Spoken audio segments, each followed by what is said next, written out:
In a small village lived a guy who was haunted daily by the mere thought that he was cursed by the world. In this village, people lived quite well, even happily socialized, went about their routine and their business.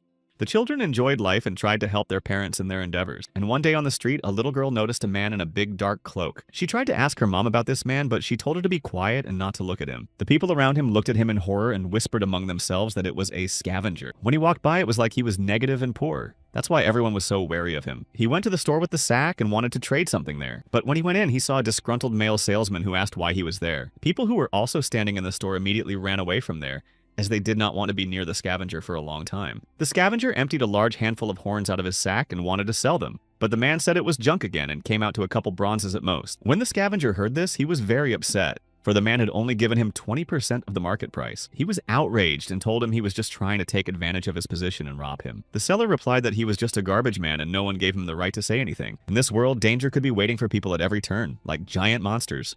They were hunted by people called adventurers. Every day they fought monsters to get valuable and rare resources. By defeating monsters, they increased their level, and with each level came a huge jump in power. The level decided everything in a person's life. And in this world, Ark's level had a value of only 1. Disappointed and having only gotten a couple bronze Ark went to the market.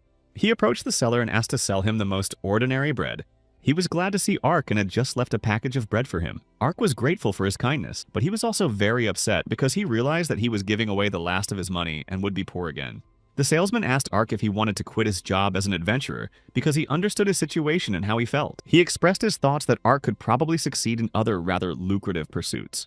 But Ark explained that it was too late, for he had already been dubbed a scavenger and was of no use to anyone. He has dreamed of being an adventurer since he was a child, but he didn't even realize that when he became one, he would be cursed. Ark was wildly horrified when he first learned that he was incapable of raising his level and couldn't believe it. Instead of skills, he had only a curse that prevented him from leveling up in any way. Even if he fought well, he didn't gain any experience. When he fought the first few times, he realized that it was true and there was really no way he could raise his level. He didn't understand how he could get stronger then, but he still kept fighting and didn't give up.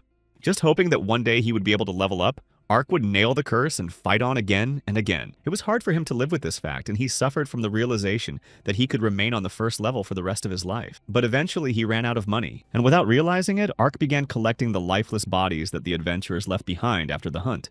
That's when Ark was nicknamed the Scavenger. But the materials of the first level monsters were of no use to anyone, and the only chance of survival for Ark was to scavenge high-level monsters that were destroyed by adventurers. Ark walked back from the market all thoughtful and upset, eating the bread he had bought on the way. But all of a sudden something happened. Ark was accidentally pushed by some guy in the crowd.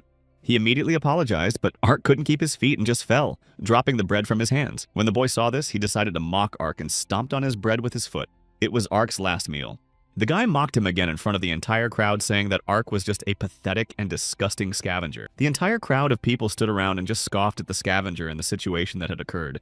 The whole town knew that's what they called him. They just hated him so much they wouldn't even hire him for any job. The scavenger was greatly saddened by his situation and did not understand why the world was so cruel to him. After all, he only wanted to realize his dream.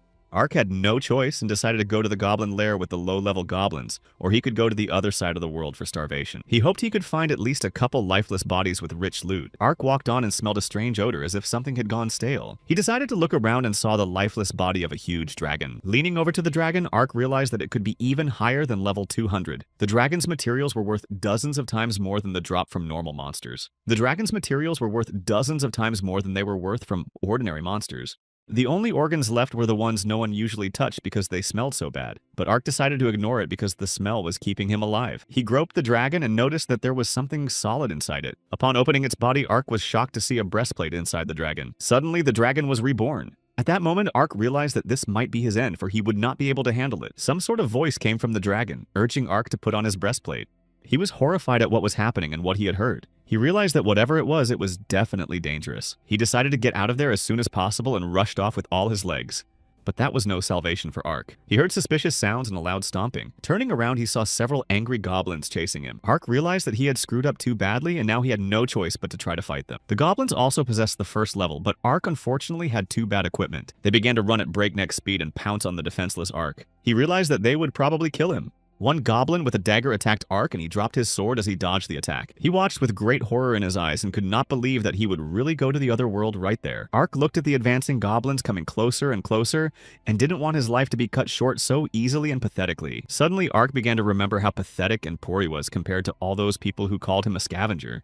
He heard a certain voice from the dragon again urging him to put on his breastplate. Because of this, Ark suspected that it was also a setup and the dragon wanted to eat him alive, but Ark decided to listen to him. Despite the goblins' attacks, Ark stood up and decided to try to get to the breastplate to put it on. He thought that even though it was dangerous, it was better than being defeated and going to the other world because of the goblins. Ark again heard the voice from the dragon saying that the owner registration was complete and the emergency setup was confirmed, but he didn't understand what that meant. After Ark put on the powerful equipment, he heard that the installation of the Abyss armor had been completed. He was surprised he was still alive and was puzzled at what that Abyss armor meant. The voice whispered that the owner's orders were to be obeyed while Ark was in the outfit. He decided to trust the voice for now. As he settled into the outfit, Ark noticed that his sword was now very sharp compared to the one he had used before. He believed in himself because he now possessed a good weapon and would surely be able to stand up to first-level goblins like him. Without wasting time, Ark immediately struck one goblin and destroyed it. But suddenly he noticed that a bright yellow light was emanating from his body. The goblins continued to attack Ark without stopping, but he confidently fought off each one with his new sword. Ark's body began to glow again, and this time it already made him very wary. He couldn't understand what was happening to him and felt like he wasn't even in his own body. His sword began to slowly break, but there was only a little more time left to hold out and destroy every single goblin. With a little more effort with his sword, Ark finally finished what he had to do and defeated the last goblin. He examined his body and was in pleasant shock that it was all real and he was still alive. Ark couldn't believe that at a low level he could defeat 5 goblins at once. Now he decided to figure out what that mystical light was emanating from his body. Suddenly, he heard a voice shouting that his level had been raised. He looked around and didn't understand what miracles were happening, or if it was all really not a dream. The voice said that his level was now 6. The voice repeated the words over and over again, and Ark stood puzzled, looking at the dragon. After thinking back a bit, Ark began to question why he was hearing this and how he could have gotten a level up in the first place. Ark looked at himself and thought that there was no way he could get experience points. But a voice said that because of the Abyss armor, he had a skill. He was now able to use the skill level absorption. This skill allowed him to absorb the level of defeated enemies. And that's when Ark realized what was wrong. He couldn't gain experience, but he could absorb the levels of his enemies. He also realized why his body glowed during the battle with the goblins. Each time his level increased. He cried out loudly in shock and joy at this long-awaited moment of very many years. He could really raise his level now. Ark had long ago realized that as his level increased, his speed should increase, but now he was convinced of it, because he noticed that he had become faster as well. He was getting used to his body and couldn't believe that he had gotten as many as 5 levels at once. Ark had never been happier than in those moments. Leveling up had been a lifelong dream and he had finally achieved it.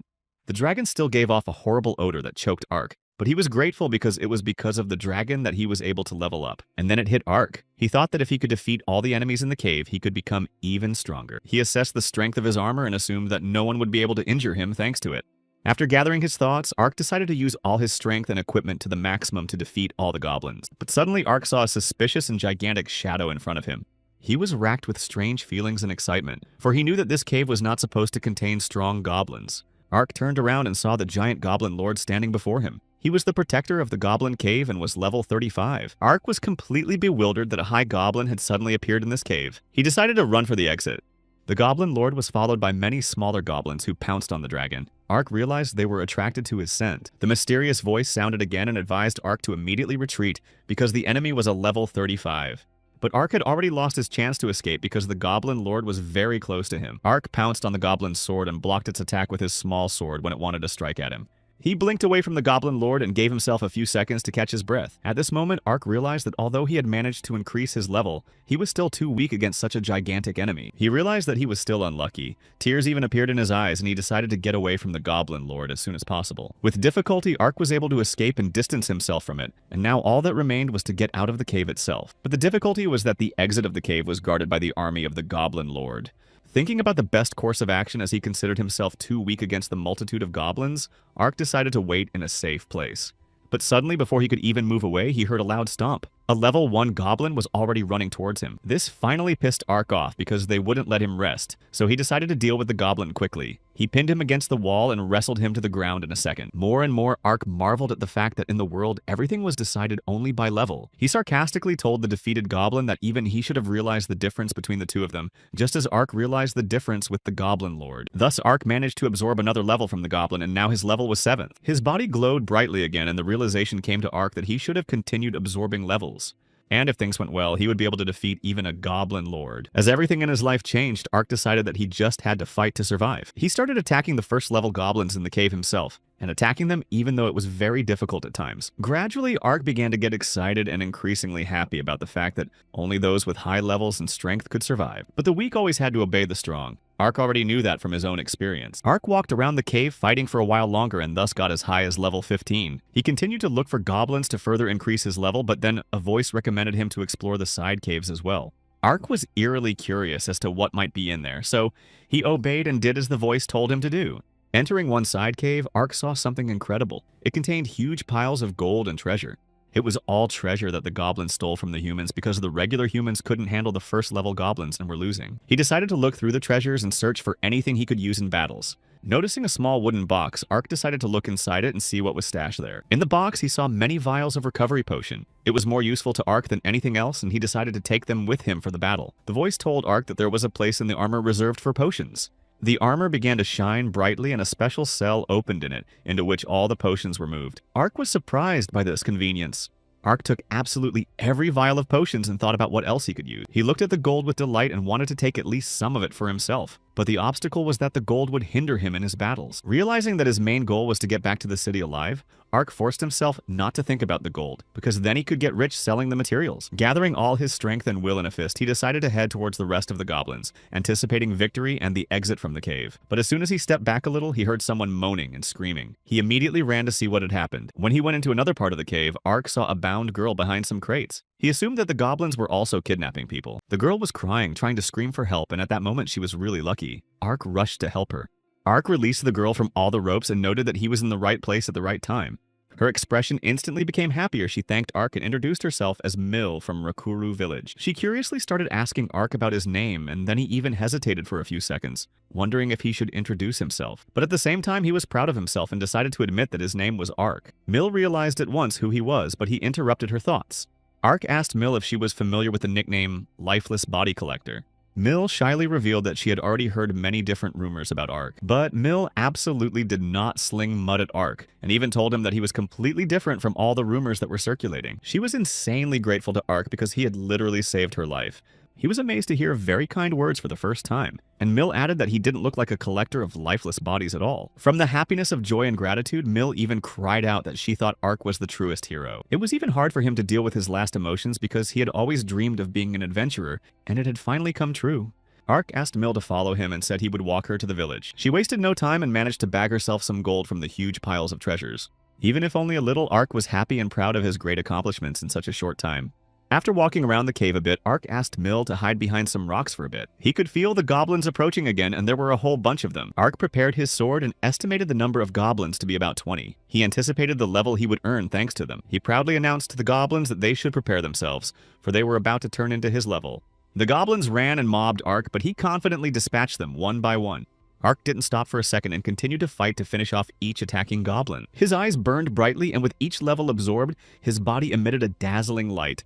He even noticed that with each level absorbed, his speed increased, allowing him to fight each goblin faster and faster. Sometimes Ark had to dodge because of unexpected and sharp actions of goblins, but it did not confuse him and did not prevent him from confidently continuing the battle. The 4 goblins even tried to pounce on Ark from behind, but he was able to jump up in a flash, allowing him to deal damage to them perfectly.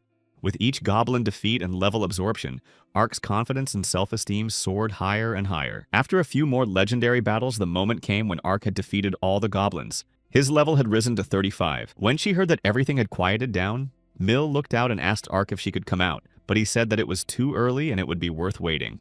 Mill was terrified of everything that was happening, but decided to just trust Ark and thought he would definitely be able to protect her. Ark sensed the Goblin Lord approaching and said that he had spilled a lot of blood of his kin, and now he would finally do the same to him. Something eerie could be discerned in Ark's gaze at that moment. It was the certainty of pride and a wild thirst to fight. Finally, the incredibly gigantic Goblin Lord appeared before him, but surprisingly standing right in front of him, Ark had no sense of fear at all.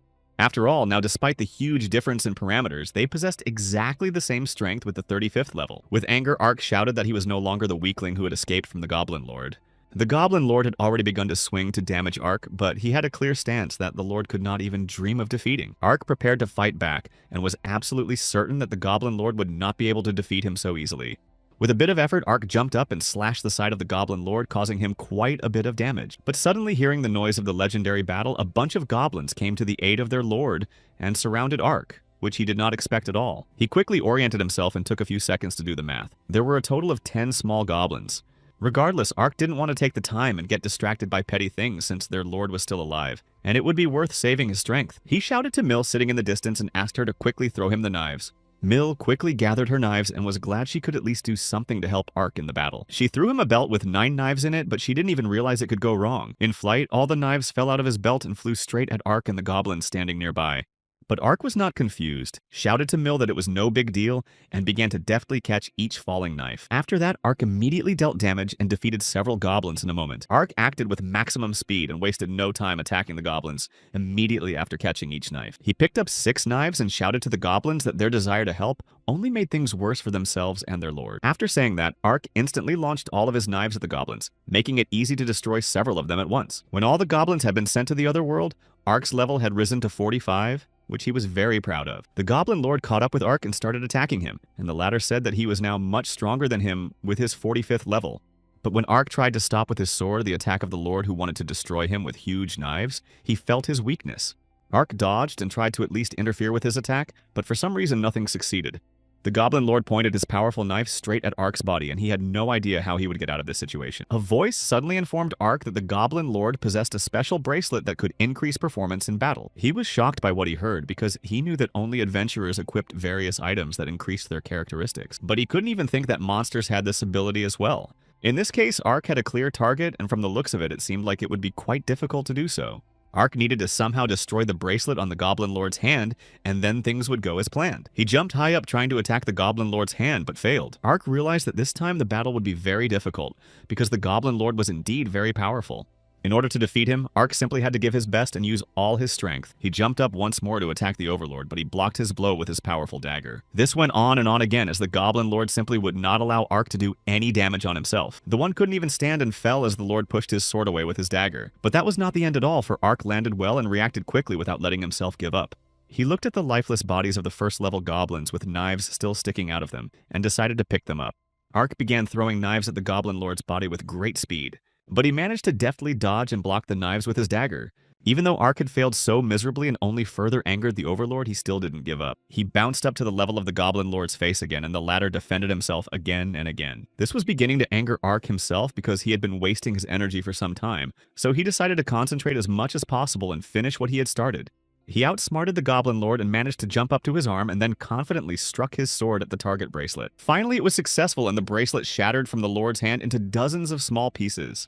The battle was going to be much easier from here on out because now the Lord had no bracelet, and that pleased Ark. Ark looked at the Goblin Lord with disdain and mentally prepared himself to finish this legendary battle. Last time at the entrance to the dungeon, the Goblin Lord had seen the old and weak Ark, but now he was many times stronger than the Lord. Ark told the Goblin Lord that now the one should have fled from him in fear, but of course, if he could at all. The Goblin Lord didn't react in any way and just continued to slowly approach Ark, but Ark pounced on the Lord with sword with great speed and force. He gave him a strong blow right in the stomach, which made the Goblin Lord unable to stand on his feet and simply fell to the ground. The Lord mooed and shouted loudly, and Ark only laughed at him, saying that he must have been scared of his abilities. He even somehow found the strength to rise, but while he was rising, he dropped the dagger from his clutches, thus making it easier for Ark. Ark was well aware that if he defeated him, he could forever rid himself of his weakness and the scorn of society. The Goblin Lord tried to hit Ark, but in a moment, he dealt another heavy damage to him, and that was the end of it. Ironically, Ark even thanked the already lifeless body of the Lord for making him almost twice as strong. Again, Ark's body glowed brightly, and a voice alerted him that he had absorbed levels and now possessed level 80. Finally, Ark let Mill come out to him because it had all come to a very happy ending. Seeing the lifeless body of the Goblin Lord, Mill was very shocked. She couldn't believe that Ark had really done it alone. Mill was madly delighted with what had happened and praised Ark, calling him the strongest adventurer in the place. Ark wondered why she called him straight up the strongest, but he decided not to question Mill about it and just accept her praise. Before leaving, Ark, of course, decided to collect all the trophies from his prey. He even took the Goblin Lord's large fang. It was a very valuable and rare material. Ark never thought that one day he would be able to get it on his own. Mill offered to help Ark carry the sack containing the Goblin Lord's blade and the cursed bone. Ark quickly agreed and thanked Mill for her help, as the two of them could definitely take out more valuable material. And Mill explained that it was her great pleasure to help Ark since he saved her life. She wondered what they would do with the Goblin Lord's body, and Ark replied that he had already collected all the valuable materials from it. Ark thought for a moment that he could have just gone back to the village. Mill was excited and expressed her thoughts that if they left the goblins as they were, there was a good chance that they would kidnap the girls from the village again. Thinking after her words, Ark asked to stay with him a little longer before leaving the cave. Ark explained that he couldn't allow any more kidnappings, so he went elsewhere in the cave to destroy absolutely all the goblins. When he returned to the village with Mill Ark, he was already level 100, because he had successfully fought 20 goblins in the cave. He was proud of himself because looking at the village, he remembered how he had left it as a nobody and at level 0, and now he had risen to the 100th level. He also reasoned that by that 100th level, he would be able to defeat most of the monsters in the area. With great pride and happiness, Ark said that he had finally become a true adventurer and would never be called a scavenger again. Meal hesitated after he said that and asked again what he had just said. She became quite indignant and said that she had never heard of a triple-digit adventurer before. From this, she concluded that Ark was clearly no longer a novice, for with a 100th level, he was literally the strongest adventurer in the village. Ark thought and realized that he himself had never met an adventurer with a level as high as his. He explained to Mill that he now possessed the ability to absorb the levels of defeated enemies, and that he himself had been surprised when he first learned of it. She was happy for Ark for having such an ability and could be even stronger in the near future. As Mill said goodbye, she promised that she would keep her fingers crossed for Ark and believe in him. People passing by were incredibly shocked to see Ark and Mill standing side by side and chatting amiably. Some guy said hello to Ark and called him a collector of lifeless bodies like before. He also asked what kind of armor he was wearing. But this time Ark was no longer afraid and realized that he could defend himself. This guy and his friends started laughing loudly and condemning Ark, thinking that he decided to rely on armor without being able to level up.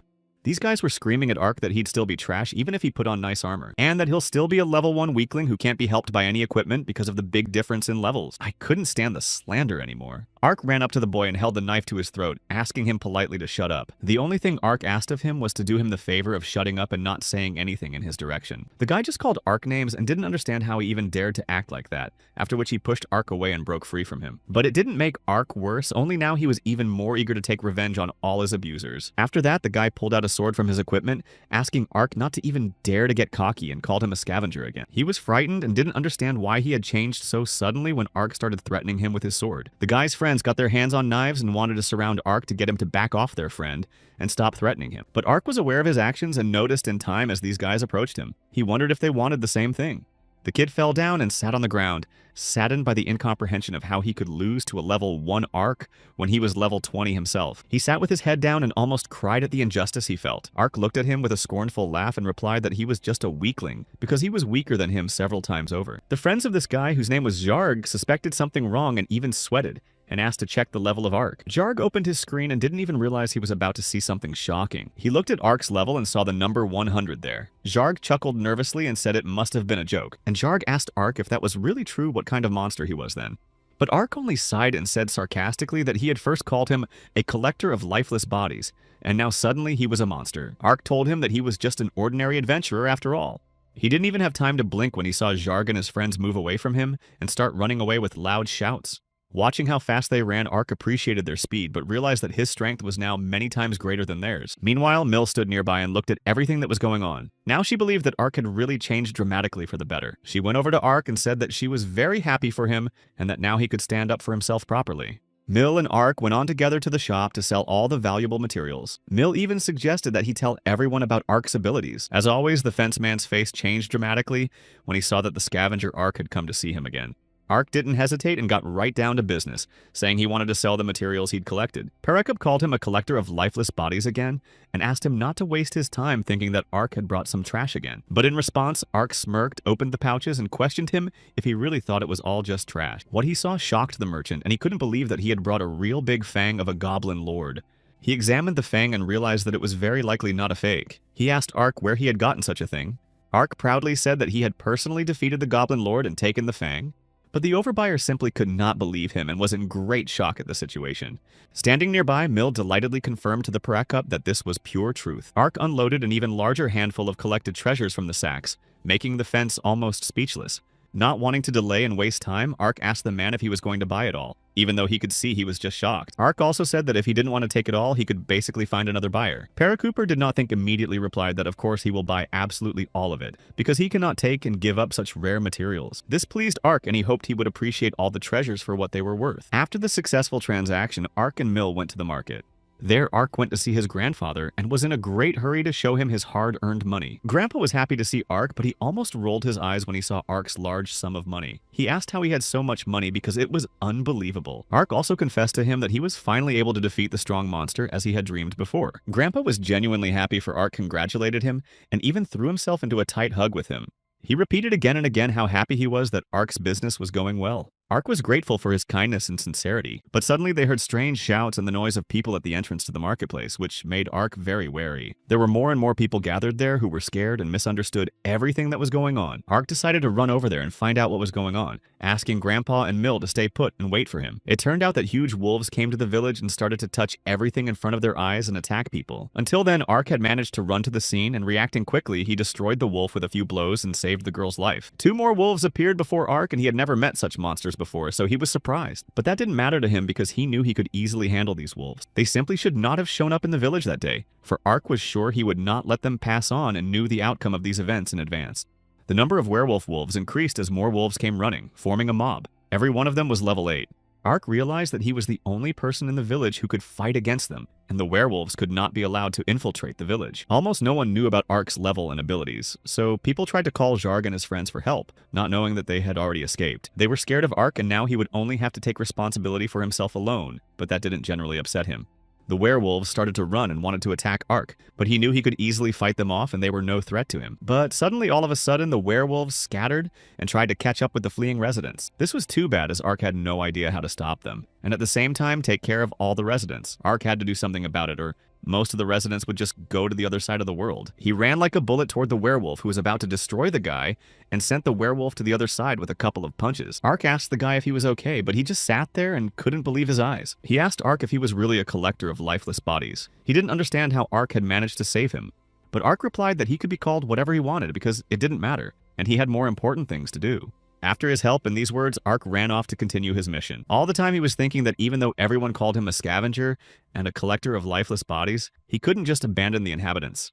People watching and waiting to be rescued saw Ark and were puzzled because they couldn't believe it was him who was rescuing them. After catching up with another werewolf, Ark diagnosed that he too was going to die, and at the same moment he confidently dispatched him. And now Ark's body shone very brightly again, the levels began to be counted, and it turned out that his level had risen to 172nd.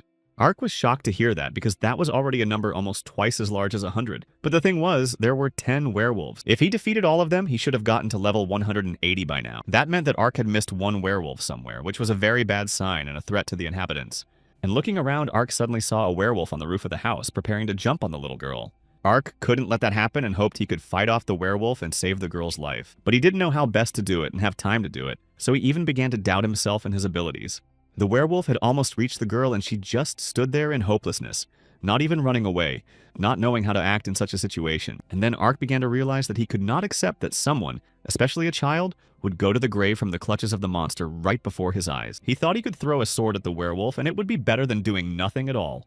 He only had one second chance, but it was worth it so he wouldn't regret it for years. It was the best decision to take the risk that kept the girl alive because Ark had hit the werewolf with his sword right on target. Ark was happy, but it was too early to relax, so he walked over to the girl. She sat scared with her hands over her ears. When she saw Ark, she admired him, though she followed the example of the adults and called him a collector of lifeless bodies. But that didn't upset him anymore, and he simply replied that he had indeed come to save the girl and everyone else, as well as not to let anyone get hurt. The girl thanked Ark sincerely, and then they said goodbye. Ark was really happy that he had saved her. When Ark was a little distracted from his thoughts, he looked around and saw something unpleasant. On all sides, Ark was surrounded by a crowd of residents who clearly wanted to ask him a lot of questions. They called him a collector of lifeless bodies again and said they had a special favor to say to him. Of course, Ark should have expected the villagers to be unhappy that it was a scavenger who saved them. One man addressed him nonchalantly again, and Ark thought the man would start to say a lot of things to him. When the men had moved away from him, Ark turned away and said he had to go, for they were not likely to want to see the scavenger in person. As Ark began to move away, people shouted at him to stay a little longer. Surprisingly, people were delighted and thanked Ark for acting like a hero, and the mother of the little girl Ark saved was most grateful to him. She paid him the utmost respect. Mom even began to bow before Ark and almost cried at the thought that if it weren't for Ark, she might never see her daughter again. This situation embarrassed Ark, and even though he was pleased about it, he still asked to stop bowing in front of him. He explained that he just wanted to help them and did exactly what he had to do, that's all. Ark recognized and spoke of the fact that it was no longer possible to change the past in which he had actually harvested prey from lifeless bodies. However, now he had gained the power to save others and simply help many. Realizing and rejoicing again,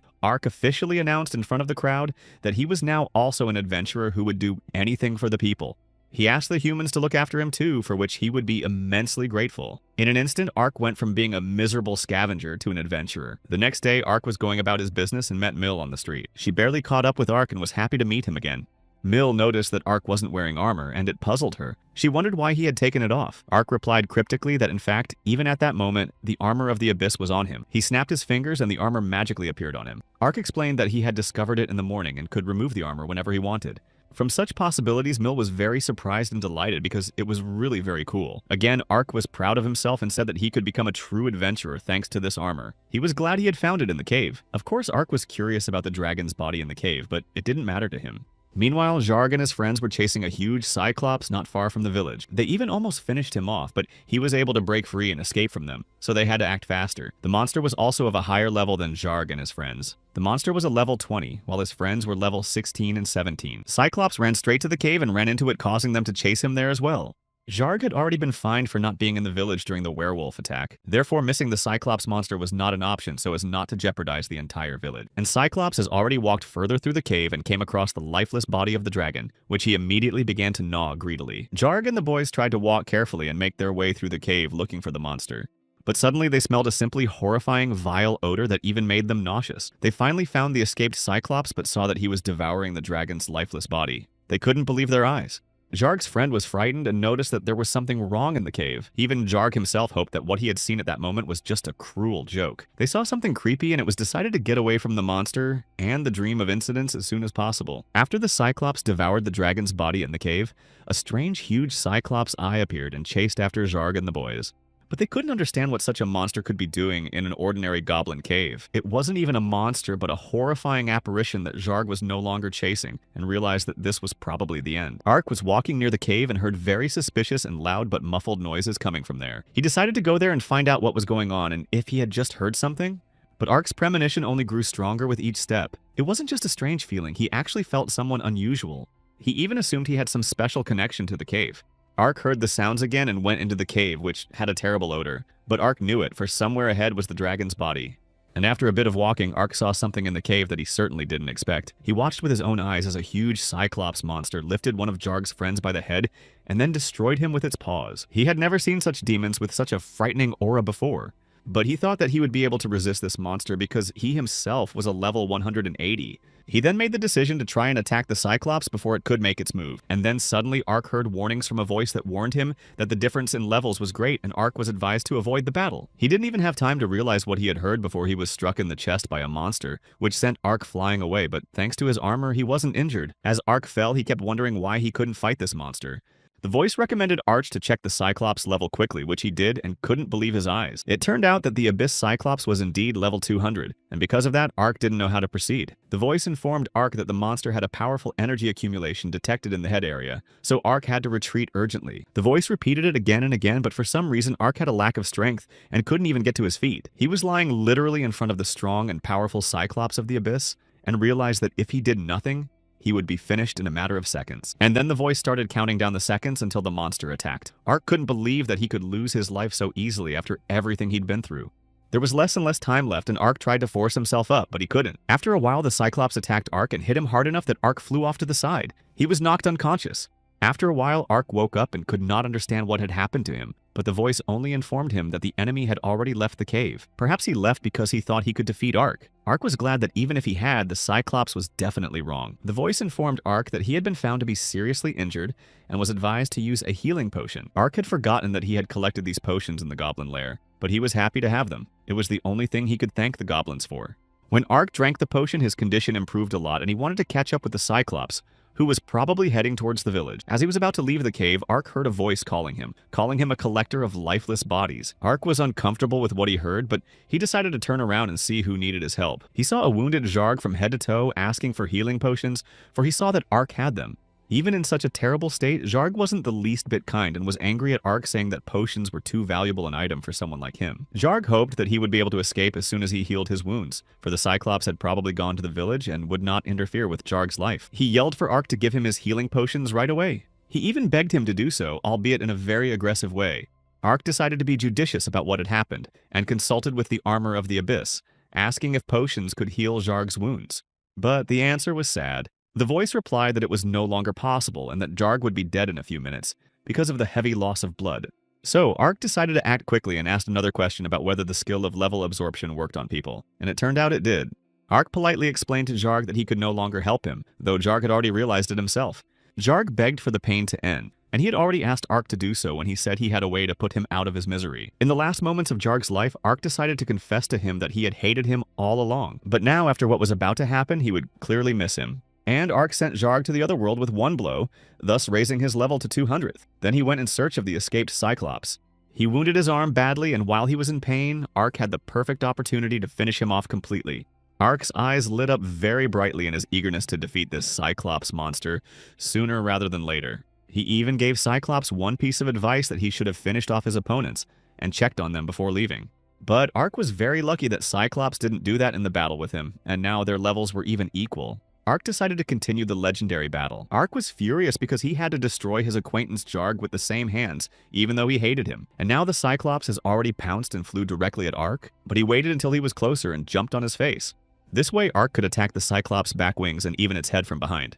He struck the Cyclops' wings hard, but didn't even damage them a bit as the wings were very strong. Cyclops began preparing for a powerful shot from his eye, and Ark noticed it immediately and decided that there was no way he was going to let the monster do that.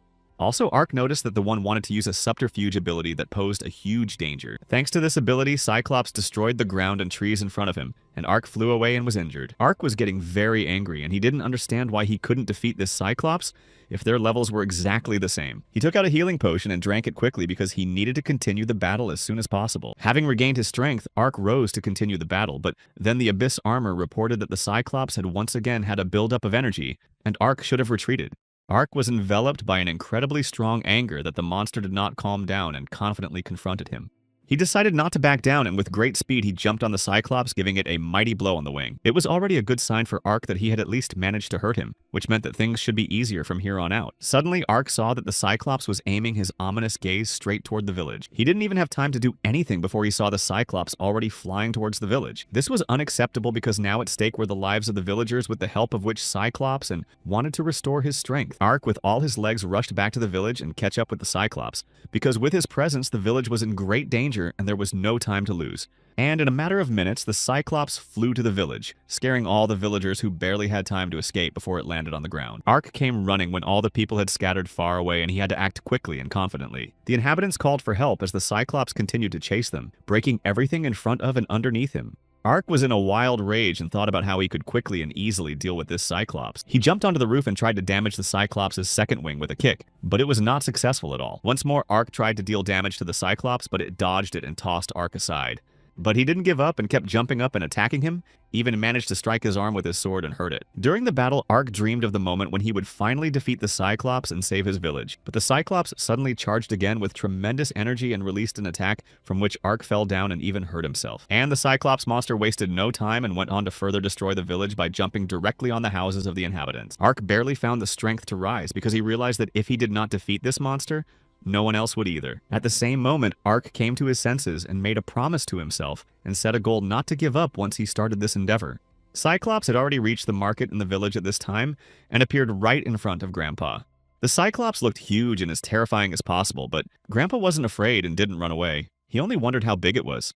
Grandpa continued to just stand there as he realized that their village was small, and if he started to run away, the monster would still catch up with him. He decided that in this case, the best solution was to stay and buy time for the hero. And in a few seconds, Ark himself arrived, whom Grandpa sincerely called a hero. But Ark heard these words and jokingly asked his grandfather if a ragamuffin like him could be a hero. And he kept calling him that and explained that Ark had only come to his aid because he really was a hero. With a bit of desperation, Ark admitted that even so, he didn't know how to defeat the Cyclops. Grandpa advised him not to fill his head with unnecessary thoughts and ignore the fact that Ark and Cyclops had the same level. He even handed Ark a piece of the very bread he had eaten before when everyone thought he was a scavenger. And one bite gave Ark strength because now he had a new life, and remembering the past, he would not want to go back there. Thanks to his grandfather's sincerity and kindness, Ark was indeed able to gather his thoughts and was now geared up for a successful battle. Ark got close to the Cyclops and prepared to continue his attack. He aimed at the Cyclops' arm and tried to attack the arm, but the Cyclops dodged and fought back without getting hurt. Cyclops again flung Ark so high and far away that he landed from a great height, but at least he was conscious. He even began to slowly despair because he simply did not understand how he could defeat this powerful Cyclops. Suddenly, Ark heard a little boy crying and screaming behind him, which surprised him, because it was strange that there was still a child in such a dangerous place. Ark shouted to the boy to run away from the scene of the monster, but the boy replied that he was scared and his legs just wouldn't move. A second later, the Cyclops aimed to attack the boy and jumped right in front of him, making him as scared as he had ever been in his life. Cyclops prepared his fist and was about to hit the boy, but Ark immediately jumped and covered the boy, shouting that he would never let the monster do that. The Cyclops' blow was so strong that it not only damaged Ark, but also split a huge tunnel in the ground. The most important thing for Ark was that he was able to protect the boy, so he asked him to run away immediately because he couldn't move anymore. Ark sat right in front of the Cyclops and encouraged the boy, saying that he was probably a brave guy, so he had to run. In tears, he ran away from the scene and the powerless Ark was left alone with the Cyclops, but he was happy that he was able to change the boy's mind. The armor of the Abyss began to warn Ark again that the Cyclops had detected a huge buildup of energy, and Ark should retreat. Ark knew he couldn't get away with it this time and apologized to the armor. And in a matter of seconds, the Cyclops launched its attack, ramming a powerful beam into everything in front of it for several dozen meters. And Ark was similarly thrown a great distance away. He sat behind the wall and looked at the Cyclops through the tunnel in despair. Even though they had the same level of strength, they were still very different. The Abyss armor again recommended that Ark immediately retreat, but he remembered the healing potions at that moment. But there was nothing left in his potion cells, and Ark realized that he must have lost them in the impact. He saw one potion on the ground and tried to reach for it. He was unable to do so because of his severe wounds and pain. Ark passed out and dreamed, not knowing where he was or if the village had been destroyed. But when Ark woke up, he saw that a girl was sitting in front of him, pouring a healing potion into his mouth, trying to bring Ark back to consciousness.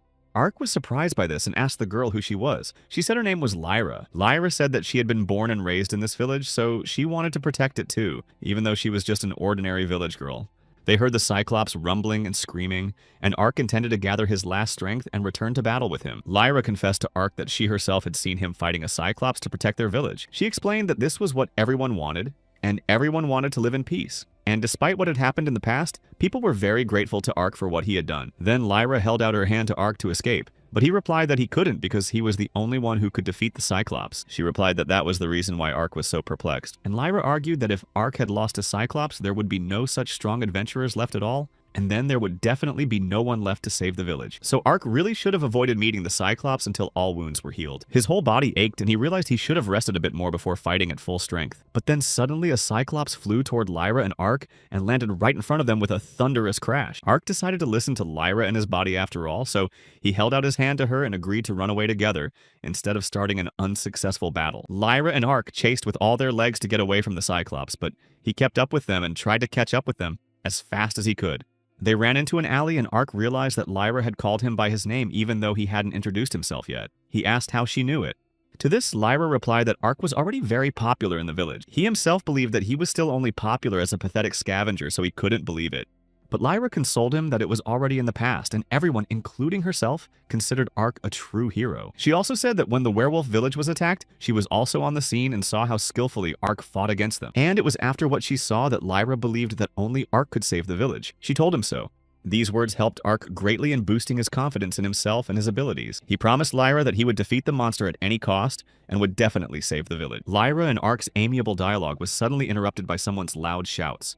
Turning around, they saw a horrifying scene as unknown men grabbed and tried to kidnap the girl. They transported their victims on horse-drawn carts and stopped just in time to kidnap a few more women in the village. They committed this crime in a hurry because they knew that Cyclops had already reached the village and thought that no one could destroy him. The criminals were happy that the village was in chaos and they could kidnap people openly to make money without fear of punishment. Ark watched from around the corner and was angry that such horrors were happening at the most inconvenient time. Meanwhile, the criminals shouted to their comrades to take absolutely everything of value they could carry from the village. Lyra was saddened and even cried because she didn't think that there were such inhuman insolence in the world. Ark decided he couldn't leave things as they were and decided to go to the criminals to deal with them. He asked Lyra to stay, but she suddenly cried out. Turning around, Ark saw that Lyra had been grabbed by a huge man and even held a knife to her temple, letting Ark know that there was no way to save her.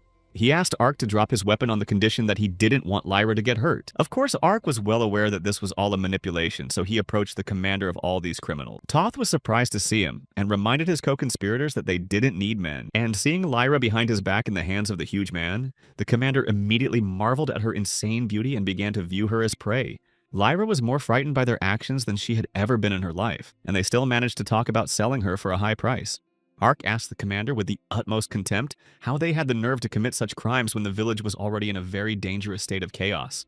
But he only laughed loudly in response and shouted that they didn't care what became of this village. He said that they came to the village originally to fulfill their plan to simply loot it.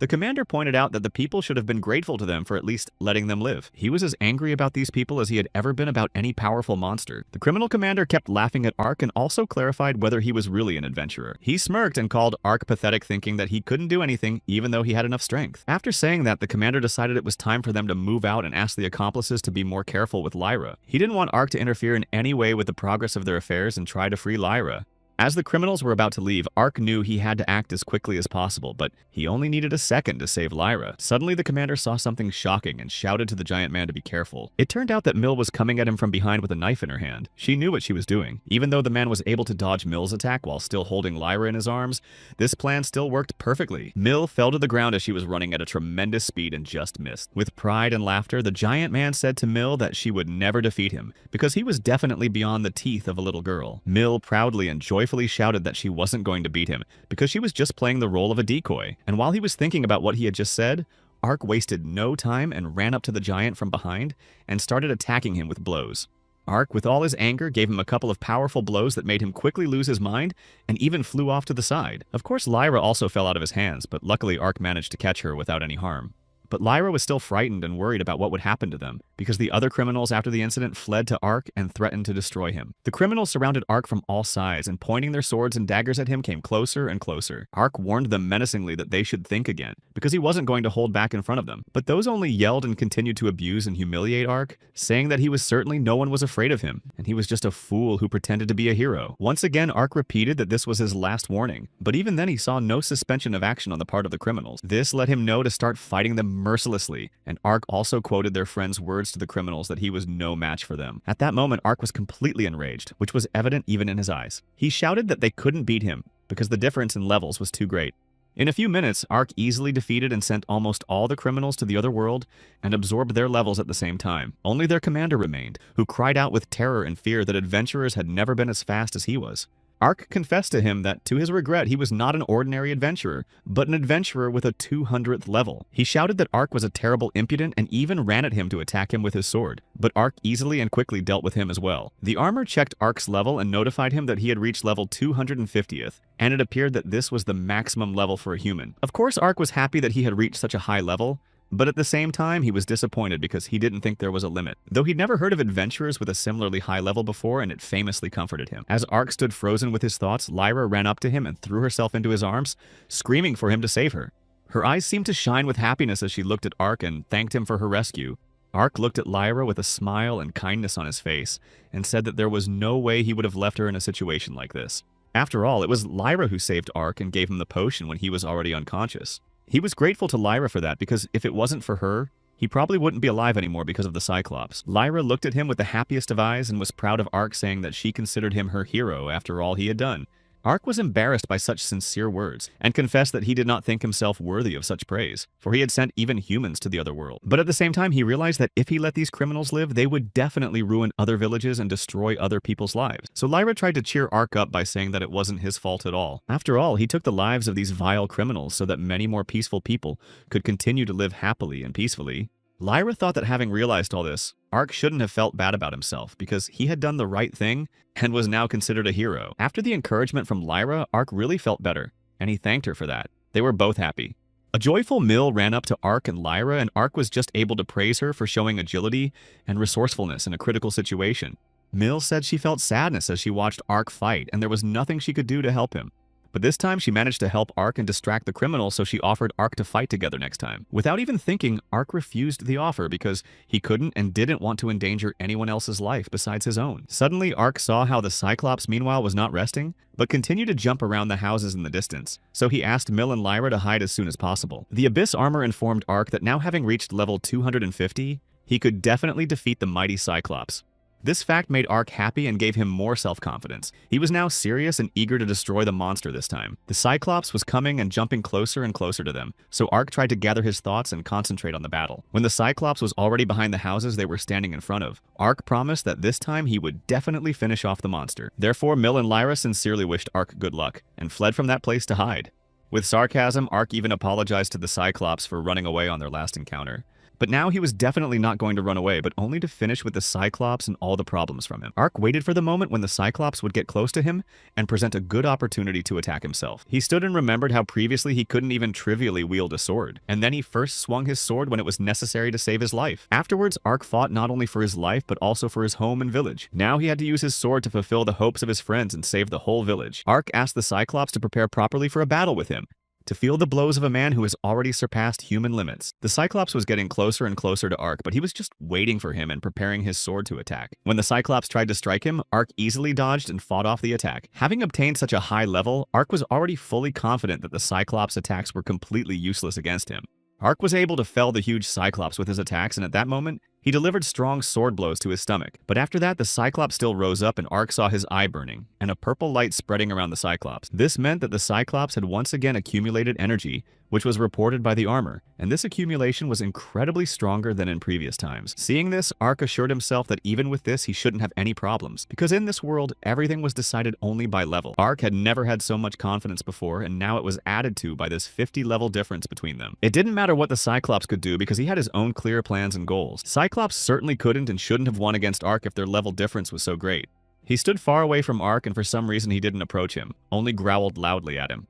Ark thought that the Cyclops was afraid of him, and it was a stupid thing to do, because when the monster was destroying the villagers he felt strong. But this time it was the Cyclops' turn to be trampled like all the people he had sent to the other world. Ark decided not to hesitate and jumped closer to the Cyclops to attack faster, and immediately pounced on him. The Cyclops immediately tried to fight back with his fists, but he didn't even touch Ark because he was smarter than he was. He dealt him a lot of damage and knocked him to the ground. It caused him to regain his energy and he was able to get up. Now Ark wanted to show him what real despair was. Ark showed the Cyclops his most powerful aura and anger, hoping that at least now he would understand the difference between the two.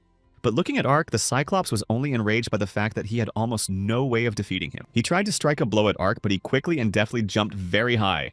With all his might, Ark dodged the Cyclops attacks even as he launched another energy attack. And finally, Ark achieved what he had dreamed of. He jumped on the Cyclops from a height and used his sword to sever his arm. He was insanely happy that he was finally able to do something that would bring him halfway to victory. Ark realized that this was almost the end of the battle, and it was worth ending it sooner rather than later. Because the Cyclops was kicking too hard, it was hard for Ark to attack it and damage it properly. But he still managed to do it and hurt Cyclops' stomach once more, causing him to twist and fall to his knees. This again presented Ark with the opportunity to pounce on the Cyclops from above and finish him off. And Ark never stopped reminding Cyclops that he had hurt so many people, and now it was his time to pay the bill. When Ark jumped to the head of the Cyclops, he immediately plunged his sword into his powerful eye, and the long-awaited moment of Ark's victory came. The day after all the incidents, people were already actively rebuilding the destroyed structures and houses in the village, and the work was progressing quite briskly. Everyone was carrying wood, planks, and bricks, trying to help each other and do as much good as possible. And Ark wasn't even resting after all he'd been through and done in the last few days, but was also helping the residents with heavy materials in every way possible. Now every villager considered Ark a hero truly respected and thanked him for his exploits. In his spare moments, Ark decided to seclude himself and find out what the transformation of the levels that had been revealed to him after fighting the Cyclops meant. Armor of the Abyss explained to him that with the level transformation skill, he could convert absorbed levels into unique skills. Unique skills had useful effects such as increased speed or fire resistance, which was a nice bonus for an adventurer. Ark now realized that earlier in his life he had not been able to gain experience points, and therefore unique skills were not available to him. He pondered and imagined how he could really trade levels and gain very rare unique skills. But at the same time, he was even more tormented by the question of what this Abyss armor was, and who had previously been its owner. Armor of the Abyss prompted Ark that it was recommended to obtain the Limit Breakthrough skill to begin with. It was a skill that allowed you to get an unlimited number of levels, but it also cost as much as 240 levels. For this skill, Ark had to pay all his levels, but he realized that he really needed this skill later on. He thought about it some more and agreed to buy the unique skill of breaking through the limit. Armor of the Abyss explained that to purchase it was necessary to call the code phrase request for purchase and the name of the skill. Ark did exactly that. Armor alerted Ark to the start of the level conversion process. But at the same time, something strange began to happen to his body. Arch was shivering, and a bright yellow light was emanating from his body. This was noticed from afar even by the villagers who decided not to panic early. Something strange was happening in Ark's chest and he felt incredible pain, which unfortunately was necessary for this process. There was only a little more to endure, and now the transformation of levels was finally completed. Ark received the skill of breaking through the limit. Suddenly, Ark felt something strange. He felt as if his consciousness had expanded. The armor of the Abyss explained that Ark had exceeded the limit of human level, and now he had become a being that surpassed humans. This news did not frighten Ark at all. He was even glad and remembered how he was just a scavenger before, and now he had overcome such a path. In the meantime, an unknown man with intentions of increasing his strength and earning money, who had taken a long time to get there, came to the village. He was furious that he had wasted his time when he learned from the villagers that the Cyclops had already been destroyed. And now he was interested in another thing, whether there was still an adventurer in the village who was able to defeat the Cyclops. Ark was surprised to hear from the Abyss armor that he had been given 200 more levels to absorb. He remembered that after defeating the Cyclops, he couldn't absorb levels since he already had the maximum level. Now, Ark was calm because he was still at level 210th, despite spending almost all of it on level transformations. He set out to get his hands on as many unique skills as possible. If he succeeded, he could become the strongest adventurer in the entire world. It was worth thinking about the next plan, and Ark was thinking about it, but his thoughts were abruptly interrupted by Lyra. She searched for him all over the village, and finally when she found him, she threw herself into his arms. With excitement, Lyra told her that after defeating the Cyclops, the village had become chaotic, and she couldn't find Ark all day. But he explained that he was helping residents with extinguishing materials and construction, so that's probably what happened. Lyra admitted that she had been worried about him the whole time. A few seconds later, they saw Mill coming up the hill. Mill overheard their humble conversation and told me that she was equally worried about Ark too. Looking at them, Ark was happy and glad that Mill and Lyra were okay. And they claimed it was because of Ark. Lyra was very kind and admitted that she was very grateful to Ark. After saying that, she hugged Ark and stood on her toes and kissed Ark right on the cheek, saying it was just a thank you. But after what she had done, Lyra herself was embarrassed, and embarrassed Ark very much. Lyra blushed, lowered her head, and confessed her love to Ark as unexpectedly as possible. She was embarrassed, scared of what she had done, and ran away, leaving Ark and Mill standing in bewilderment. Not far from the place of events stood and watched everything Grandfather, who joked that now spring has come to Ark. Grandpa and Mill laughed when they saw how much Ark was blushing and embarrassed. Ark got angry at them for their taunts and jokingly chased them away, and they left while continuing to laugh. He was alone, and after he had cooled down a bit, he began to think about what had happened. He had never dreamed that anyone would fall in love with him before. Even the armor of the Abyss was not silent and jokingly advised Ark to behave like a man, which made him angry and embarrassed again. A few days later, a group of adventurers unknown to the villagers complained to the village. They looked at the village and thought it looked more like a wasteland, and maybe they were already too late. Other adventurers concluded that the village was probably attacked by some unknown monster. After all, if a fire dragon did this, there would be nothing left of the village. But whatever it was, they wanted to ask around and learn more about the attack from the locals. The adventurers' goal was to prevent the dragon attack anyway, no matter how difficult it was. There were about 30 of them, and the first thing they decided to do was to go to the very cave with the dragon. After a while, Ark was already fighting small monsters in the forest, even though he had returned to the first level again and again. In the past few days, he had acquired many unique skills through level transformation. The first skill that cost 200 levels was poison coating, and Ark was given special knives. The skill allowed you to apply poison to your weapon, which helped send small monsters to the other side of the world. The second skill was knife throwing, and although Ark lost all levels, he could now defeat monsters without direct confrontations with them. The only drawback to the poison was that it took some time to take effect. But even at the first level, Ark could regain his former strength. He hardly rested as he continued to fight and improve his skills, thus raising his level again to 41. And these levels Ark decided to spend immediately on new skills as well. He mouthed the magic words request to acquire a poison reinforcement skill worth 40 levels. Now, monsters after being attacked by poison thanks to such a skill of Ark's should have been sent to the other world even faster.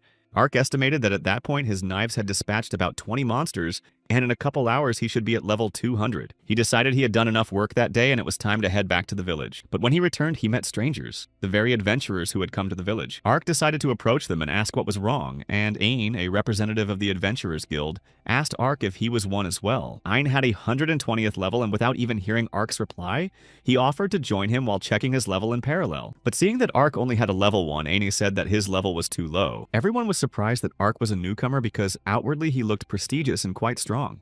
For Ark, the adventurer's reaction was expected, and when Ian asked if he wanted to become one too, Ark replied that he had been an adventurer for a long time. But they only laughed at him, and one adventurer asked him not to joke around like that, wondering why he was still at level 1. And when Ark looked at him angrily, he started to remember and said that he had heard rumors about Ark. He remembered and shouted that Ark was considered the weakest adventurer in history. Everyone else started pointing fingers at Ark while calling him a scavenger. Ark looked at them and confirmed that it was, asking what problems they found with it. The adventurers looked at Ark with great surprise and remained silent, while he asked what they wanted. After an awkward silence, Ain explained that they had gotten an assignment from the guild to hunt. He said that many special demons had been discovered on the village lands not too long ago. Continuing to pretend he didn't understand, Ark asked what kind of special demons they were talking about. Ain gave the Black Dragon as an example of a powerful monster with 150th level. At the same time, he claimed that the Black Dragon could not be defeated alone, so he gathered his group of adventurers with unique skills to defeat the Black Dragon. He was expressing his confidence that he and the guild could definitely do it, so it wasn't even worth worrying about. Ayan realized he hadn't even introduced himself to Ark yet, so he decided to do so and shook his hand. Ark didn't even mind and introduced himself to Ain while thinking that he could handle a level 150 dragon himself. But it suddenly dawned on Ark that it was from the already lifeless body of the dragon in the cave that he had gotten his armor. With screams and panic, an adventurer from his guild came running towards Ain. Because of the adventurer's panic, Ain was also scared, but just calmly asked what happened. The one shouted that the scouts had discovered this very dragon in a cave. The scouts in the cave stood right in front of the huge black dragon and shouted that there was no doubt that it was him. The adventurer was so scared and excited that he couldn't even catch his breath, and shouted to Ain that he had to act as quickly as possible. Ain had ordered that he and a group of adventurers were urgently to go to the scene of the incidents since the target of the mission had been discovered. He ordered all adventurers to confidently set themselves up for victory and prepare for the legendary battle. For himself, Ark assumed that the level of the group of these adventurers was about 120th. Although some of them had unique skills in Ark's opinion, they would have a very hard time against a level 150 dragon. Ark realized that he couldn't just leave it like that and put a whole bunch of people at risk. He shouted to Ain and asked for them to take him with them into the cave. After a bit of thought, Ark estimated that the monsters he had poisoned with the poison should have gone to the other world very soon, and he would have gotten the 200th level. Ark realized that with this level he should have no problem fighting, but Ain didn't know the truth and simply refused Ark. He explained that it was too dangerous for Ark and said that he probably didn't realize the gravity of the situation. Ark wanted to tell at least a little of the truth, but he was interrupted and simply afraid to reveal everything. The adventurers laughed and asked Ark what he could do to help them, being only at the first level. Everyone looked at him with great disdain and called him a common weakling who had no place in this battle. One of the adventurers thought that leader Ain had treated Ark too gently, so he decided to confess to Ark directly. He shouted at Ark that he was just a weakling, and then the group of adventurers set off, leaving Ark alone. As they grew farther away, Ark realized that at this rate they would just go to the other side of the world. But at the same time, he realized that there really wasn't anything he could do with his current first level.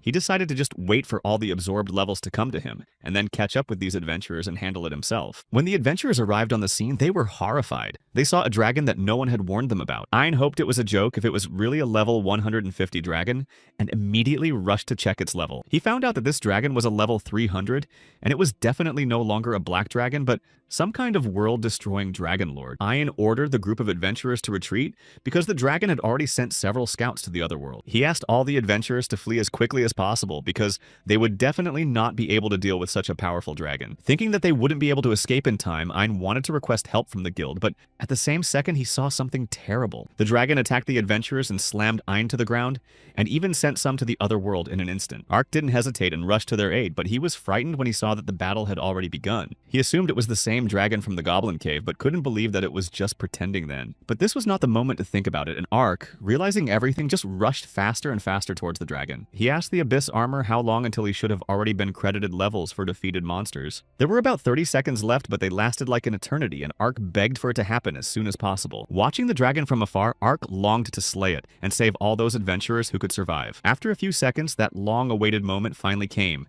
and Ark absorbed the levels, thus rising to level 201. He immediately sent a request for the fire resistance skill because the dragon was about to launch a fire attack. Thanks to his skill, in a matter of seconds already, with a bit of exertion, Ark was able to temporarily stop the dragon's attack. While there was time, Ark looked around and saw only Ain sitting on the ground, and all the adventurers had been destroyed by the dragon or were living their last seconds. From what he saw with his own eyes, Ain was horrified and asked Ark how he was able to block the attack of the world-destroying dragon. The adventurer who had most previously despised Ark was fully wounded, and asked out of his last strength why the Scavenger was still alive. With excitement, Ark explained that he was much stronger than all of them, so he was completely unharmed. He said it was unfortunate that even with such power, he couldn't save everyone. He realized that he should have been more decisive right away. It was the last seconds of the adventurer's life. After Ark's words, he was unable to answer him, and from excessive blood loss, he went to the other world. Ark was enraged at the realization that there was no way he could save all the people, no matter how strong he became. But now, no matter what, he had to defeat the dragon for the sake of all those adventurers the dragon had sent to the other world. The Dragon Destroyer of Worlds was already starting to attack, and Ark was making last-seconds preparations to start attacking him. Ayn was scared and worried about Ark because he realized that he was literally his last hope. Ark asked him not to worry and not to panic because he knew what he was doing, but he was still confident in himself and his abilities. He once again gathered all his strength and blocked the world's destroyer dragon's fiery attack. Ark even had time to be proud of himself, saying that such a weak flame was impossible to hurt him. After assessing the situation, Ark realized that the dragon's fire attacks wouldn't work anymore, and in the time before he attacked, he had to do something about it. Ark had to spend most of the levels to get the fire resistance skill, and now he was only at level 21. He realized that there was an urgent need to raise his level in some way. But suddenly the dragon lost its fire attack and began to use physical attacks. Ark managed to dodge, and the dragon only damaged the ground beneath him. Unfortunately, Ark realized he couldn't withstand an attack from a dragon with such a low level, but he also didn't know what he could do. Suddenly, he saw something start to happen, and the dragon shifted its attention to someone else, causing Ark to freak out. He saw a stranger defeat the dragon with a single blow and separate its head from its body. Ark couldn't believe what he was seeing with his own eyes. Seeing a powerful stranger with a huge sword on the dragon's back, Ark screamed and asked him who he was. Thoth continued to stand on the dragon's back, proud of himself, and introduced himself to Ark with the name Baldar. He said he was the only adventurer of disaster rank on the entire continent. Ark was shocked at what he heard because he had never heard of a disaster rank before. Ayn said that this was also the first time he had seen Baldar, but that he had heard rumors about him before. He explained to Ark that Baldar was a man of legend, for he was the possessor of incredible power. Because of this power, Baldar stood above all humans and ahead above all adventurers. No one could reach the same level as him, and it was all that meant rank calamity. Baldar listened and was proud of himself at how all the weak ones admired him. Baldar praised Ayn for being very well informed. Ark couldn't yet realize what was happening and what he had heard, so he decided to check Baldar's level. Ark had learned that Baldar, the disaster rank adventurer, was level 300 and had the unique skill of breaking through the limit since birth. Ark had never been so perplexed before. He compared himself to him and realized that he was the exact opposite of his zero experience from birth. With a glance at Baldar, Ark asked him if he had come to help them or for some other purpose. Baldar only laughed in response and asked what this nonsense was, since he wasn't going to help them in any way. He addressed Ark as an adventurer in black armor and said that all his plans were ruined because of him. But Ark completely missed the point of his words and knew nothing of any plans Baldar had. Baldar was surprised and asked if Ark had heard what the village had said about him. He said that Ark was called the hero in black armor who single-handedly defeated a demon. Baldar wondered if these rumors about Ark were true and said that he was greatly disappointed by him. And the dragon started making growling sounds, and it turned out that it still hadn't been destroyed. Baldar stabbed him with his sword and asked him to shut up, asking if he could see that they were talking. After this action, Baldar was silent for a moment and asked Ark and Ayn if they knew that the Dragon Destroyer of Worlds could regenerate. Ark was even more shocked, and Baldar went on to say that he could regenerate until his magical core was destroyed. Baldar was getting angrier and angrier with every word he said, and confessed that he had once destroyed a dragon in a cave with goblins. Ark was horrified at the realization of the whole situation, for he understood that it was from this dragon that he had then taken out his abyss armor. Baldar went on to say that despite everything, he didn't destroy the dragon core that time, and just left it in the cave. Listening to him, Ark still didn't understand what Baldar was getting at, or what he needed at that moment. He explained that the Cyclops monster that ate the dragon's flesh evolved very quickly after that, and became more ferocious. The Dragon Destroyer of Worlds was certainly too strong, and would definitely not leave even a trace of the village. Baldar needed a weaker monster, and the Cyclops was perfect for him. He admitted that he did so in order to first set the monster on the village and then destroy it, thus making himself look like a hero. And secondly, to destroy the Destroyer of Worlds again and become many times stronger. Baldar was so delighted with his plans that he began to shout that he could gain unlimited power and become world famous. Ayn did not participate in the dialogue, but only listened to it and was horrified at how approachable Baldar was, for he had never imagined that he would turn out like this. But Baldar couldn't get everything he wanted because Ark ruined it for him. He yelled at him and pointed his finger at him while insulting Ark. Ark was puzzled and asked how the man could even let a monster attack a village for such a small thing as fame. But the latter called Ark a fool and shouted that an adventurer like him needed power, fame, money, and women. He was very much obsessed with all this and claimed that only by possessing the power he could live as he wished and conceived. Baldar continued to act pathetic even when Ark called him the ultimate fool. Ark shouted that many good citizens and adventurers had gone to the other world because of Baldar's foolish desires, and for his sake. He asked if the dastardly Baldar had ever thought about it for a second, and at the same time asked the Abyss Armor to lend him his power. Now it was simply necessary for Ark to bring the arrogant Baldar down to earth. Baldar only laughed at Ark to see if he really wanted to teach him a lesson. He asked that Ark not overestimate himself. Considering Baldar's 300th level, Ark decided to assess his capabilities and strength in a battle against him. And that was a huge problem for Ark, because if they started fighting with a low level, he wouldn't have a chance in this battle. But Ark had at least one idea. He looked at the dragon's core and thought it might be worth destroying while it was still vulnerable. And if he succeeded, the armor could absorb a dragon level that would never recover again. Ark found out from the Abyss armor if there was a skill for ranged attacks that he could acquire and use immediately. But it would have to wait. Baldar asked Ark what he was just standing there for and if he was ready to surrender, and immediately pounced on him with his sword. When Baldar landed, he hit the ground so hard that Ark and Ein flew upward. Ark even hurt himself a bit during the fall, but he didn't care about that. He cared about the incredible power of Baldar's Calamity rank. Glancing at Ark, Baldar threatened him that this was definitely the end of his life's journey. It was a bad sign and Ark couldn't let it go on like this. But then the Armor of the Abyss announced the search. Armor of the Abyss found and recommended Ark to acquire the skill Small Grenades that allowed to endow the weapon with a small explosive force. But Ark doubted it would do him any good since he couldn't destroy the core just by trying to blow up his sword. Armor of the Abyss replied that he shouldn't need to. He recommended using poison knives to level up. Rising, Ark asked Baldar if that was all he could do. He only shouted in response and marveled that Ark could still barely stand on his feet. Baldar yelled horribly at Ark with accusations that he didn't know how to do anything, not even how to stay on his feet properly. But Ark didn't respond to his provocations and simply sent a request to acquire a new skill, Small Grenades. Seeing the bright light emanating from Ark's body, Baldar asked him what he was doing. Of course, Ark didn't have to give himself away and just kept quiet, preparing his hands to throw poisoned knives. Ark shouted to Baldar that things were about to change very soon, and then jumped up and threw several knives. In response to Ark's actions, Baldar only laughed, for he considered poisoned knives too weak a weapon. He asked Ark why he was playing childish games, and what was the point of poisoned knives if they didn't reach their target. But Ark explained that even if those knives hadn't hurt Baldar, he wasn't even aiming at him anyway.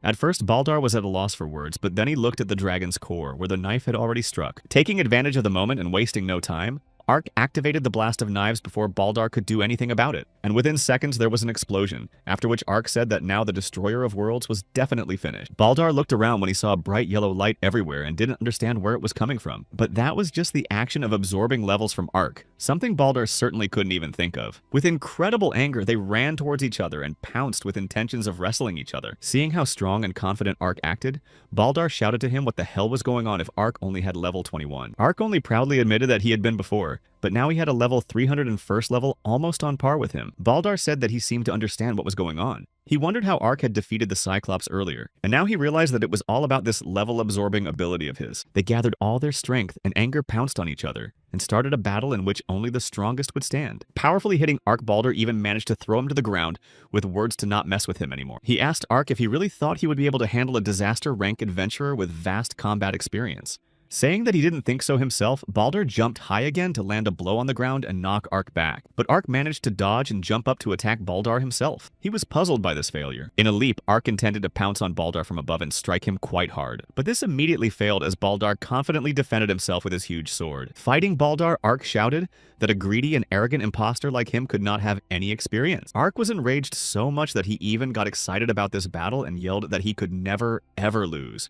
Baldar evaluated Ark's armor and said it was pretty good, but he was talking nonsense. With all the anger, Baldar yelled at Ark to shut up better, and then Baldar activated the unique skill manifestation of the Blood God. With this skill activated, he became like some kind of demon. He was getting closer and closer to Ark, shouting that this was his power. Baldar came closer and gave a massive kick to the ground, threatening Ark that he could not escape. From such force, Ark really couldn't stand on his feet and began to fall. At the same time, he thought about the skill that Baldar had activated and remembered that Blood God was a skill that could only be used once. This unique skill was worth 1 level, and upon rising to his feet, Ark immediately decided to acquire it as well. Ark sent the Armor of the Abyss a request to acquire and shouted to Baldar that there was nothing he could do against him. But suddenly Ark saw that something creepy had happened, and his expression changed very drastically.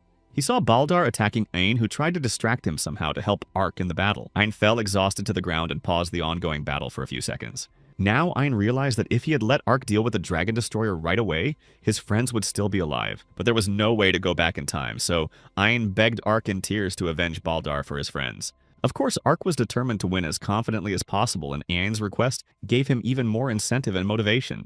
Ark immediately sent out a request to acquire the unique skill Curse of Black Armor. Baldar tried his best to distract and attack Ark while he was trying to gain a unique skill. Armor of the Abyss warned Ark that this skill could only be used once, and he confirmed its acquisition as soon as possible. Even though Baldar didn't stop attacking Ark, he still skillfully dodged his blows and tried to dialogue with the armor. Armor of the Abyss reported that the skill cost ranged from 1 to infinity, and could be topped up with any number of levels. Ark quickly pondered his decision and added 299 levels, paying a total of as much as 300. A pillar of yellow light shone incredibly brightly around the arch, which was many times larger and brighter than before.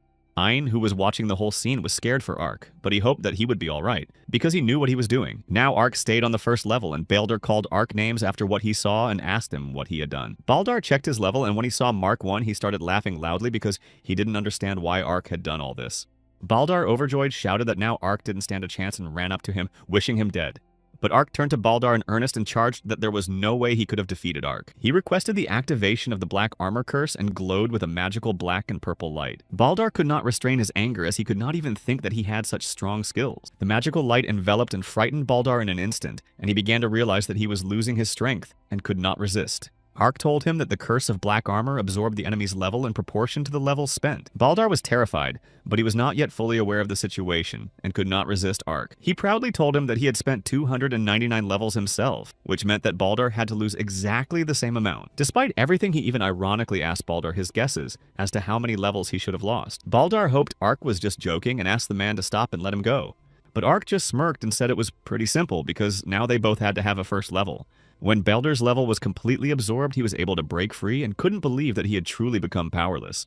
He even started sobbing and screaming that such a thing was simply impossible and that it was a complete nonsense.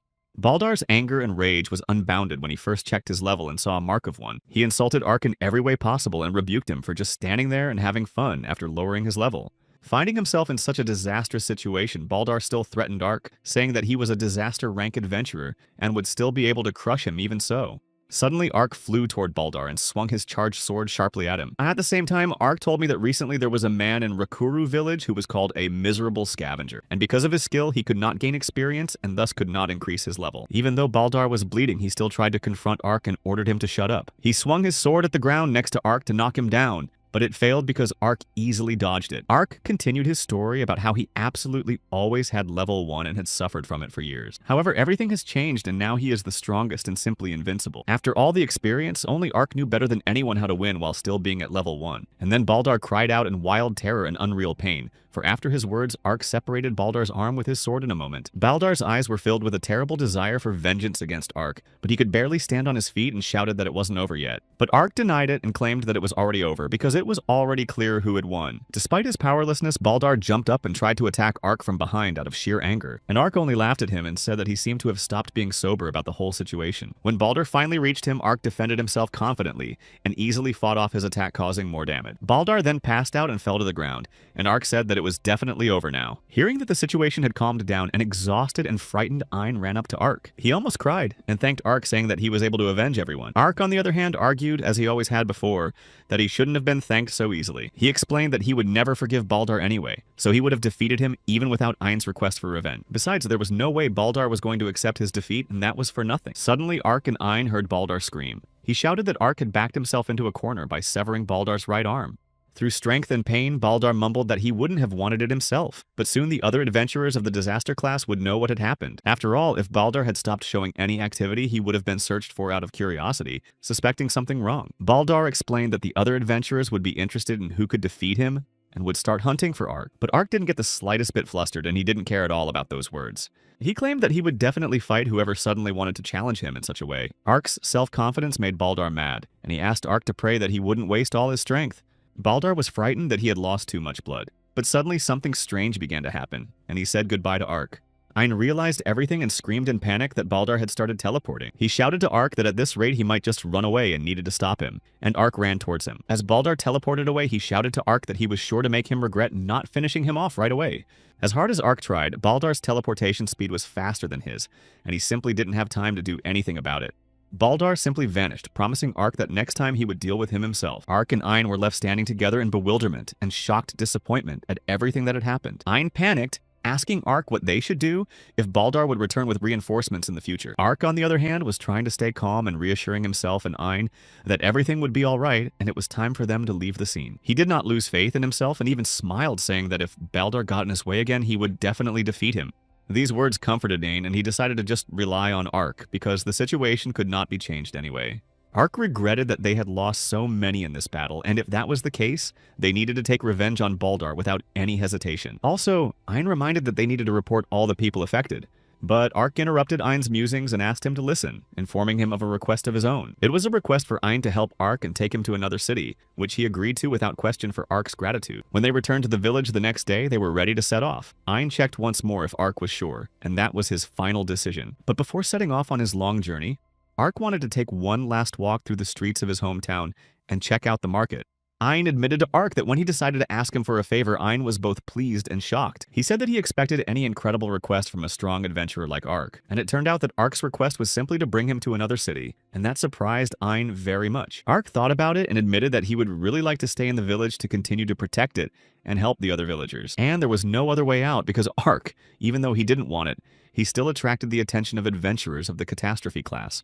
He looked at the villagers and said that the likes of Baldar would surely find him sooner or later if he stayed in his home village. And since Ark wished to let the inhabitants live in peace and keep them out of harm's way, his departure was simply necessary. Ein expressed his full understanding for Ark's feelings and said that was why he wanted to hear his request to the end. He remembered that they had already defeated the Dragon Destroyer of Worlds, so Baldar wouldn't be so hard to defeat anytime soon. Ein also informed Ark that he had already notified the Guild of the Losses and himself, and handed Ark a communication device, a magical communicator.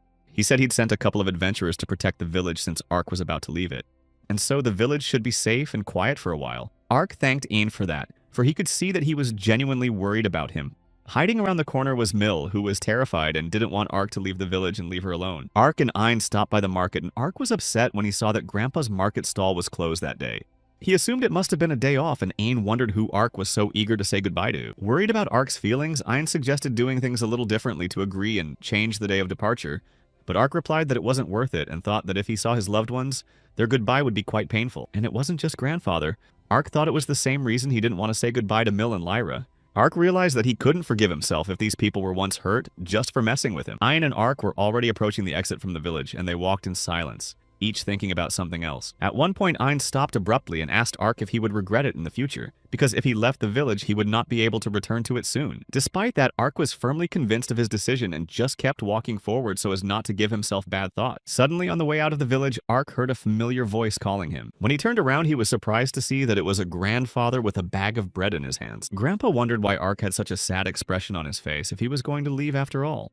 He told him that he had accidentally learned that Ark was going on a trip, and so he handed him the bread he had decided to bake for Ark for the journey. Ark was touched by his grandfather's sincere act and apologized to him for simply deciding to leave the village. But Grandpa wasn't the least bit upset by Ark's act, and only asked him to become more cheerful and smile. He realized that if Ark was going to leave the village, it meant he had a good reason to do so. Grandfather remembered all the times he had watched Ark from the beginning of the journey, and now encouraged him that he was the most powerful adventurer, which was why he asked to at least see Ark off with a smile on his face as a farewell. These words pleased Ark, and he smiled, after which he thanked his grandfather and said goodbye to him. Ein and Ark continued on their way, and looking back, Ein admired his grandfather, saying that he must have been a very good man. Ark decided to immediately pull a loaf of bread out of the bag and happily taste it. Seeing this, Ein smiled and wondered what the farewell bread from his grandfather tasted like, to which Ark, continuing to bite into the fresh bread, replied that this bread was truly unbelievably delicious. As they continued on their way, Ein informed Ark that they would first stop by the city where the southern headquarters of the Durham Adventurers Guild, for which Ein worked, was located. For some reason, Ark couldn't get his mind off the fact that he had thus left Rakura's village behind. Meanwhile, Mill had already told Lyra in the village that Ark had just gone and left them, which made Lyra very upset. Stopping along the way, Ark and Ein noticed that goblins with bats and knives were attacking a caravan of traveling traders. Ark asked Ein to hold his stuff for a minute while he dealt with the goblins. Their leader was only level 5. This was a great opportunity for Ark, as he was glad to be able to level up a bit before arriving in the city. He began the battle with ease, overpowering and destroying one goblin after another. Soon he reached the leader of the goblins, whom he dealt with just as easily as the others. Meanwhile, Ayan looked at Ark with admiration and said he couldn't wait for Ark to show his true power. Ein's words gave Ark even more strength, so he finished off the remaining goblins and absorbed their levels in a matter of seconds. This was a great result, and now the next stop was to be the southern city of Durham itself. Upon arriving in the town of Ark, I was surprised by everything I saw, as it was very different from the village of Rakura. Ein congratulated Ark on his arrival in Durham and asked him to feel like he was in his hometown. The southern city of Durham was located northeast east of the village of Rakura and was considered a very large city on the southern part of the continent. Ark was still a little worried because this town was so crowded, and its atmosphere was drastically different from any village. But Ain tried to cheer him up, saying it was no surprise that Durham was one of the largest cities on the continent. He said that the guild headquarters was located in the heart of Durham, and its full name was the Southern Branch of the Adventurer Guild Central Council. Continuing his story, Ain told me that there were many more guild headquarters with talented adventurers on the continent. He also said that there were quite a few talented adventurers like Ark, which surprised him.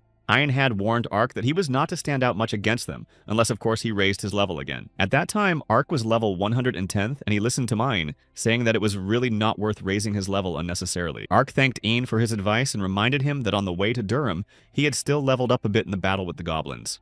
That was why Ain had asked to stop leveling up for now, and Ark wondered why he had asked so strongly. And Ain explained to him that if Ark's level differed drastically from the others, it might draw undue attention to him. He asked Ark to imagine the situation if he walked around with a level 300, then people would start spreading rumors that he was a new disaster rank adventurer. Ark pondered and realized that if such a thing were to happen, then he would indeed attract the attention of other adventurers of the catastrophe rank. Ain also warned that if anyone found out that Ark had defeated Baldar, there would be a lot of people who would want to fight with him, which would lead to bad consequences. He said that there were indeed many weirdos among the adventurers of the catastrophe rank, so it was not worth it to attract the attention of strange individuals.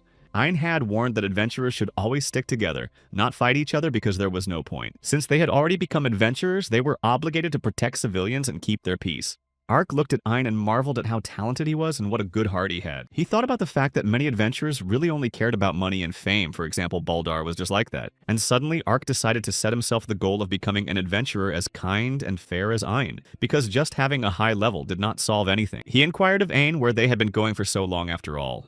Because they were too busy talking, Ain never told Ark, but now he was ready to explain with a smile. He said that they needed to report on the Dragon Destroyer of Worlds first, so they were heading to the guild headquarters. Ark glanced at Ain and saw that he looked as pensive and anxious as possible. Ain and Ark were graciously greeted by a woman when they finally reached the Central Council of the Adventurers Guild. The woman smilingly clarified what order they wanted to report, and Ain informed her that he had already transmitted the entire mission report over the communicator. The woman hurried to give him his reward as soon as possible. She also asked for the name of the completed mission, but she didn't expect to hear something incredible. After pondering for a moment, Ain still said that it was the incident in Rakura village with the Dragon Destroyer of Worlds. The expression on the woman's face changed dramatically in a moment, for she already knew that something terrible had happened in Rakura village. She hurriedly went to the warehouse, asked to wait a moment, and said she would bring Ain his reward. After a while, the woman returned and brought out several bags of gold coins, which was the reward. She explained that all the reward for the mission should have gone to Ain, since all the members of his group had gone to the other world. And Ain was the only person who survived, so he deserved the money. Hearing this conversation, Ark finally realized and understood everything. For all the way he had been wondering why Ain was so downcast. Ark speculated that Ain might even feel guilty for being the sole survivor of that battle, and it tormented him.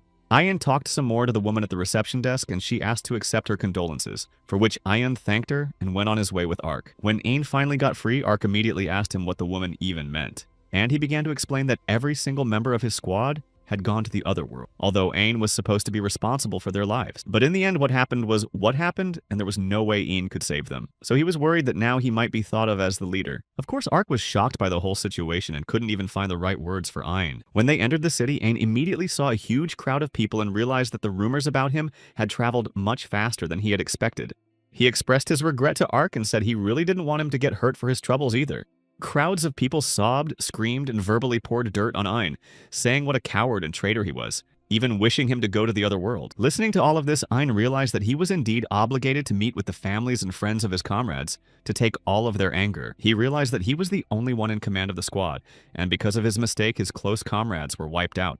Even though Ain was sad too, and as much as he regretted what he had done, he realized that it didn't negate the fact that he was guilty. But the crowd still did not stop and continued to accuse Ain. They shouted that he had nothing to say for himself and that he was useless. Ain felt terribly depressed and exhausted because at this moment, he needed support after everything that had happened. And despite this, he was not going to give up and claimed that he took absolutely all responsibility for what had happened. He recognized without objection that it was he who had failed to save any member of the group from being sent to the next world. At that moment, he was almost crying, but continued to recognize that all his comrades had gone to the other world because of his own mistakes. But even after saying that, they kept yelling at him and saying that it didn't matter how much he regretted what he had done. A man from the crowd wept and justified what he said by saying that all these men were the best adventurers. He shouted and didn't understand how all these adventurers could lose if their opponent was a level 150 flame dragon. When Ark heard that, he was worried because he knew that it was all wrong and that Ein had been wrongly accused and partly in vain. Only Ark knew at that moment that the adventurers then faced a level 300th world destroyer, and no one was prepared for such a battle. Ark didn't hold back and shouted that the crowd of people were wrong and the adventurers were actually facing something else. But he was stopped in a flash by Ein. Ein was grateful that Ark was worried about him but still didn't want Ark to get involved in these problems. Despite Ark's attempts to help Ein explain to him that it was because of his personal mistakes that his entire squad had gone to the other side. In sadness, Ein lowered his head again and said frustratedly that if he had ordered the evacuation of the villagers then, he could have avoided all of this. Ein was in a very depressed state, and Ark tried to support him, but suddenly a man jumped out to them. This man was outwardly very strong and powerful, and he was heading closer and closer to Ein and Ark. He shouted and accused Ein of condemning a band of adventurers to the next world for the sake of a reward. Such words finally pissed Ark off, and he stood in the man's way, menacingly asserting that Ein would never do such a thing. A frustrated Ein asked Ark to stop before it was too late, because he realized that at this rate he would also get into trouble for him. And the muscular man only shouted at Ark to hunker down and said he didn't want to hear excuses from some strangers. Ark's anger was growing by the second, and he told me that he was no ordinary outsider, for he and Ein had defeated a 300th level world destroyer. The whole crowd was horrified at what they heard, for if what Ark had said was true, it was a miracle that they both made it back alive. People asked for someone to go to the guild and find out the whole truth and details about this situation. The man who argued with Ark didn't believe him, and asked him not to talk nonsense in parallel, checking Ark's level. Ark learned that his name was Will, and the man was surprised to learn that he and Ark were 110th level together. He angrily and disdainfully asked Ark how the one with 110th level was able to survive against a 300th level monster. But Ark realized that he couldn't reveal the whole truth about himself, so he answered that there were some reasons for that. Will laughed loudly and continued to take Ark for a fool, saying that he had fantasized his own reasons. He provoked a conflict called Ark a Puppy and angrily told him to get the hell out of there. In response, Ark didn't keep his cool and called him a fatty and asked him to make him do it. After these words, a fight broke out between Ark and Will, and it seemed impossible to calm them down. Concerned Ein shouted to Ark to stop and calm down first, for now Ein felt even more guilty about everything that was happening. Ark was able to throw a few punches and get Will to the ground, and Ein kept yelling that it was all his fault and he really couldn't save his comrades. Ein shouted in despair to at least draw attention to his words that he had turned out to be a terrible leader.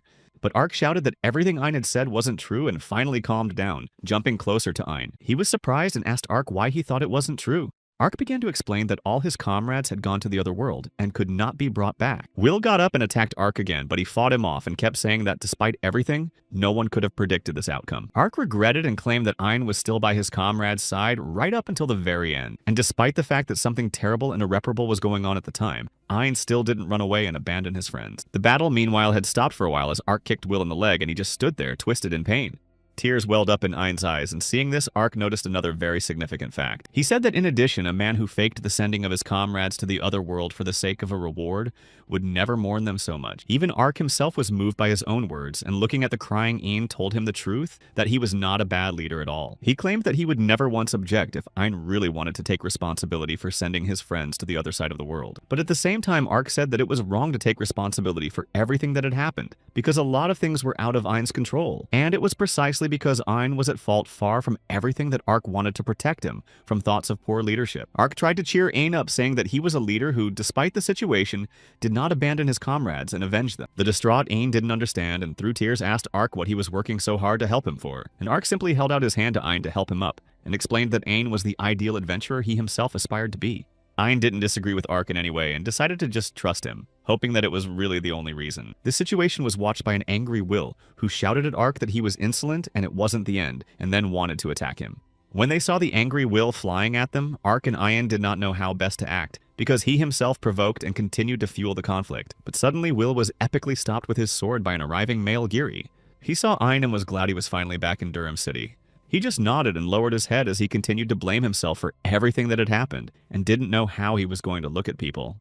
Ark, meanwhile, kept his sword at the ready and asked who the man was, saying that a terrifying aura emanated from him. Ein looked at Ark and motioned for him to lower his sword since there was no danger. He explained that the man was a colleague of his, namely a supreme adventurer of the Sword of Salvation Guild. He had a level 200 and Ein introduced him to Ark with the name Mr. Guirai. Now Ark admitted his mistake and realized that he had been wrong to attack Girei since he was indeed Ain's comrade. Gireus immediately recognized and knew it was Ark, then loudly told everyone that Ark had saved Ein in the battle against the Dragon Destroyer of Worlds. And not only did Ark save Ein, but together they were able to defeat the Destroyer of Worlds. All the people in the crowd became excited and couldn't believe that Ein and Ark could really defeat the dragon together. Jareus also knew and noticed that on top of all that, they had also met the wretched Baldar. Ark was surprised that Mr. Gurai knew Baldar too. He realized that he should have told him at once what had happened in the village. Ein said that it was he himself who informed the Central Control and the Guildmaster about Baldar. And Jareus explained that Baldar was the reason why the Destroyer of Worlds was not destroyed at the time, because Baldar did not destroy the core, which he knew very well. And that's why Ein and Ark were also rewarded for catching the Destroyer of Worlds. Jireh said that he was on an expedition and couldn't come to the group's aid, and that Ein had reported to him after the incident. He said he had only recently arrived in Durham as soon as he learned the details of what had happened. It was only when Jareus returned that he saw that a bunch of fools were accusing the leader of Ein of sending his comrades to the other side of the world, and he was very angry. He realized that all these people were accusing Ein unreasonably without even looking into the situation or knowing all the detail. Despite this, Guire acknowledged and said he understood the pain of the families and friends of the adventurers sent to the other world. No words or money could bring these people back to life, but the adventurers who survived were still adventurers. He said menacingly that adventurers were supposed to preserve the peace and quiet of the citizens, even though they risked their lives every time for the benefit of others. A recent memory unlocked in Ark's mind as Ein had earlier uttered the exact same words as Mr. Garum. Graham claimed that every adventurer knew exactly what they were getting into when they became one, and that was their destiny. He reprimanded the crowd of men for doing nothing more than shifting responsibility to those who fought beside their loved ones to the end. The people in the crowd became much smaller as they ran away, recognizing their mistake, and even Will himself was frightened and decided to run away. And it was at this point that Garum ordered everyone to disperse and end the conversation about what had happened on the recent trek. Ark looked at Graham and secretly asked Ein if he was a good man. Ein replied without a doubt that it was, and asked Ark not to doubt either, however admitted that Garum was rather harsh. But then suddenly turning to Ein, Garum said without hesitation that he had to expel him from the guild. At such words, Ark immediately became indignant and asked Garum what he was even saying. Ein's face showed pain and despair, but he tried not to show it, because he recognized his guilt. Guillermo acted hypocritical and explained that, although he had helped to resolve the misunderstanding with the crowd, Ein's incompetence could not be excused. He, like all those people, called Ein a leader who doomed the entire team to be sent to the other world, and would remain a man with such a past forever. And he couldn't leave such a person behind in one of the strongest guilds in the world in the Sword of Salvation. Ark was shocked, and there was even a slight sweat on his forehead from Guillaume calling their guild the strongest in the entire world. Guillaume regretted it, but explained that he had no other choice. He asked if Ein had any objections. Without even thinking, Ein replied that he had no objections, but there was something he wanted to ask Graham. He asked Mr. Garum if he could accept Ark into the Sword of Salvation. Ark was horrified by what he said because he didn't want it and wouldn't have agreed to it. Ein continued to recommend Ark to Graham, saying that he could do a lot of good for the city in the future if he found allies. Even though Ein had been banished, he still believed and claimed that Ark had every prospect of becoming a first-class adventurer. For a few seconds, Guire thought about it, said he understood Ein, but he should have thought about it some more. But Ark couldn't bear to listen to this conversation anymore, so he interrupted them and shouted that he would never agree to such a thing. Ark lowered his head down and said that even though Ein would inevitably be expelled from the guild, but it was definitely a vile and hypocritical act. He shouted that he would never ever join a guild that abandoned its own strong comrades. Ein held Ark up and told him to calm down, justifying that he would be able to get support from different people when he joined the guild. Also, Ein argued that Ark simply needed to join the guild if he himself wanted to actively help others. Ark's eyes lit up with anger and enthusiasm, and he said that if it was necessary, he could create a guild himself. After a while, Ein and Ark did indeed set out to create their guild and found a suitable building to start with. This building was small but quite beautiful, and Ark was shocked when they first came to look at it. Ark still had his doubts, and he asked Ein if the place Ein had picked up would be suitable for them. But Ein encouraged Ark and assured him that this was where Ark's personal guild history would begin. This place was to be the immediate base and beginning of their guild. Ein was also very happy and thanked Ark for inviting him into his guild in the very first place. Ark reflected on the fact that he had announced the formation of his guild right after Ein was expelled from the Sword of Salvation. And since then, Ein had become the very first member of the new Archguild, which made Guire very angry at the time. Ark realized and said that he still had a lot to learn from Ein because he was his ideal. He wanted to become a first-rate adventurer like Ein, and would be glad to get any advice from him on the subject. Ein and Ark became very good friends during this time, and agreed to go together until the very end. Once inside the building, Ark noticed that even though they had their own base, it would have to be rebuilt from scratch. Since they weren't an official guild yet, they didn't have much money. To that, Ein pointed out that they had to give up most of the money to buy the building itself, and most of the bounty for the Destroyer of Worlds was given to the families of those who went to the other world on that terrible expedition. This made Ark a little sad because he thought that his money and Ein's money would be enough for everything, but unfortunately he had miscalculated.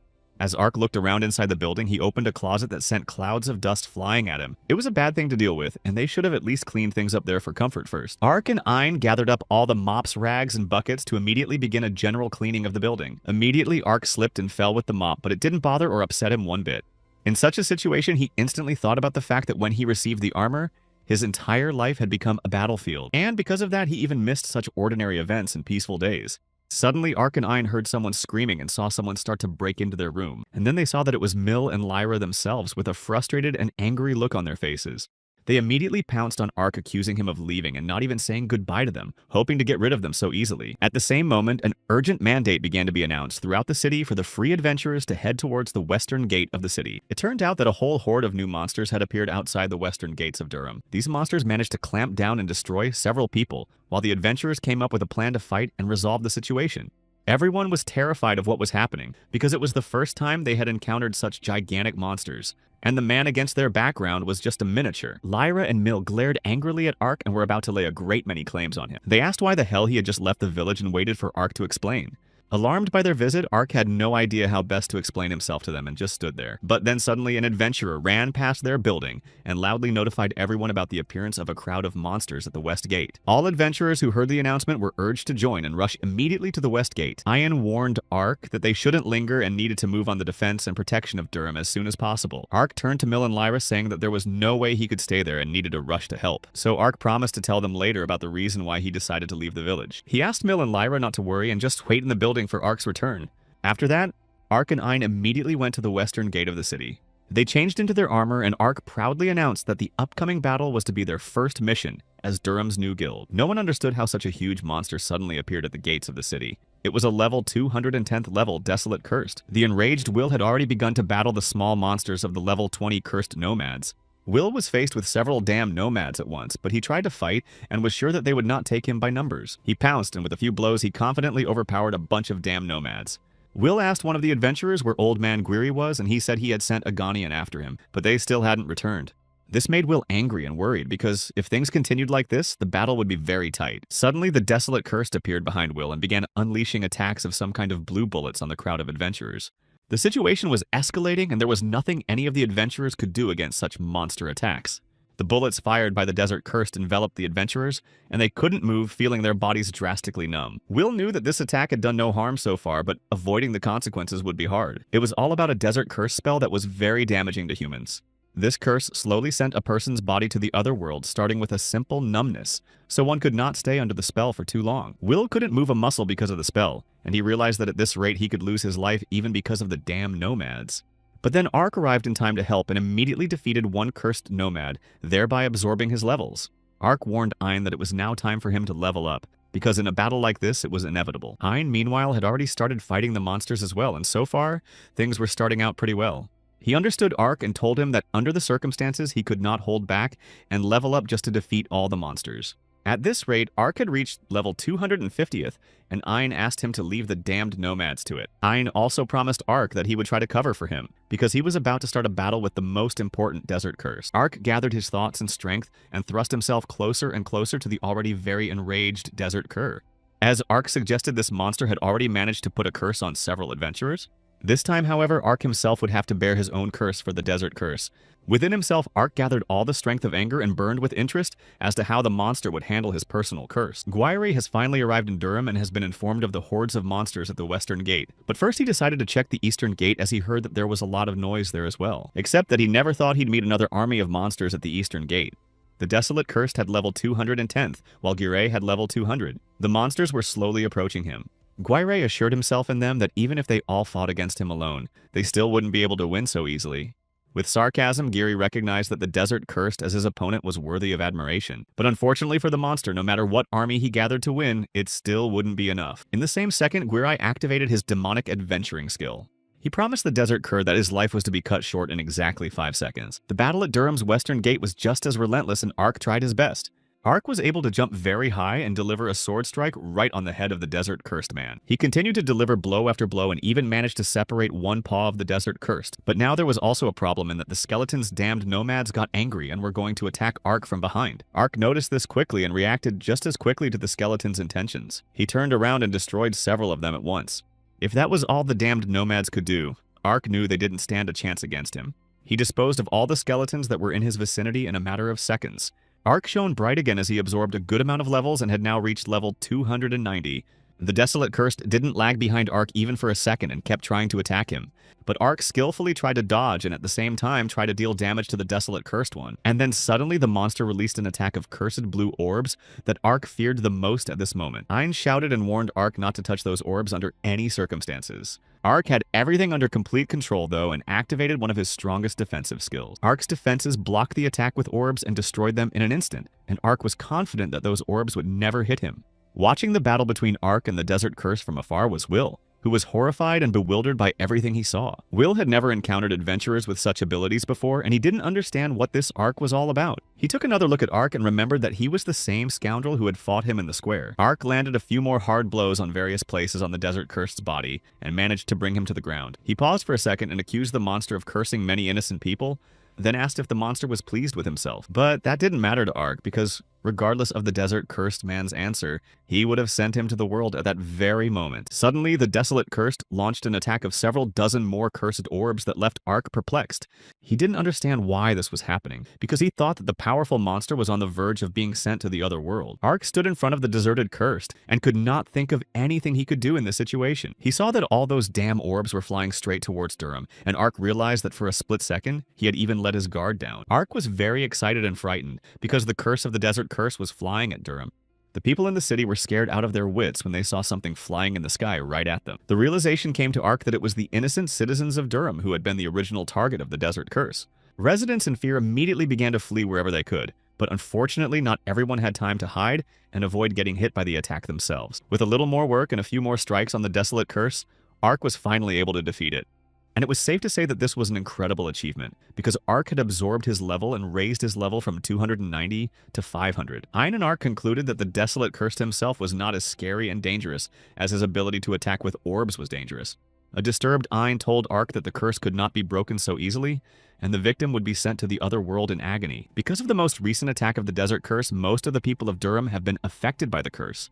Ark asked Ein if there were people in the city who could lift the curse, to which Ein replied that only mages did that, and that was something that only high-level mages were capable of. However, in the strongest guild, Sword of Salvation, there were only 3 mages with such a level. This fact saddened Ark, because he realized that 3 wizards could hardly manage to lift the curse from most of the inhabitants. Ian said that he wasn't sure about it until the end, as he personally knew only 3 wizards capable of lifting the curse.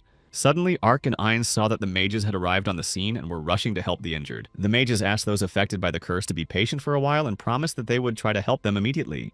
The wizards tried their best to save the people and lift the curse, but for some reason it was very difficult. One of the mages shouted to his colleague Mana that the curse placed on the adventurers was pretty serious, but there was still a chance to save them. Mina asked everyone to focus on supporting their fallen comrades, and asserted that she would not let anyone go to the other side of the world. She was a rather wise and powerful high-level enchantress from the Sword of Salvation Guild. As Ein thought, there were only 3 wizards who could deal with the curse.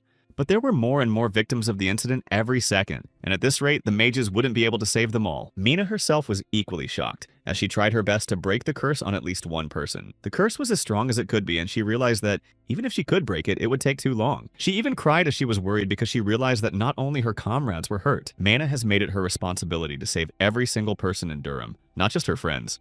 Ark watched everything that was going on and without thinking long decided to resort to one method since the situation was so critical. Meanwhile, Mana had only managed to break the curse on one person so far, and that was Will. Reflecting, Ark realized that if he stood out a lot, he wouldn't be able to avoid encountering adventurers of the catastrophe rank. And even though he was aware of all this, he still had a reason why he couldn't leave the injured adventurers in the lurch. He immediately converted his 150 levels into the unique skill Heavenly Goodness, with which he could lift a curse of any difficulty. Ark asked Ein if he thought this was the right thing to do too, and Ein didn't even doubt it one bit. After Eins agreed, Ark immediately activated his skill to quickly lift the curse on the adventurers. And it was an instant success, with all the affected adventurers actually having the curse lifted in an instant. Mina simply couldn't believe what she was seeing and didn't understand how Ark managed to remove the curse from each adventurer so easily and effortlessly. She was wildly shocked and asked Ark who he was that he could both break the curse on the victims and defeat the Desert Curse. But Ark certainly didn't give away anything about himself so quickly and said it would be better to talk about it later. Since the curse was raging in Durham, they needed to rush to the rescue of the affected residents. Ark asked Mina if she would go with them, and she agreed without a second thought, catching up with Ark and Ein. Manhwa claimed that she was one of the strongest wizards in the guild and helping the injured was her primary duty. Walking into the city of Ain, Ark and Manhwa were horrified as Durham had a terrifying atmosphere, and the curse itself had consumed almost all of Durham's inhabitants, and there was quite little time left to save them. With the words that it was time to save everyone, Ark quickly activated his unique curse-breaking ability again. Ark realized that it was from his mistake that many people suffered, so he just had to save each of them. He got down to business and began to activate his Heavenly Benefit armor skill. The skill was ready to be used, and Ark himself was trying not to waste a minute thinking up a plan to save everyone. Gyri, meanwhile, had already massacred the desolate cursed at the Eastern Gate and was proud of himself. But when he turned around and looked at Durham, he saw that the city was shrouded in the curse and realized that the monsters had not wasted any time. Ark got down to business and began to run through the city, unleashing curses on everyone and trying to spot every affected resident. Meanwhile, Mina tried to take care of each rescued person by finding out how they were feeling. Manhwa was simply shocked that Ark was actually able to completely erase all traces of the curse from humans.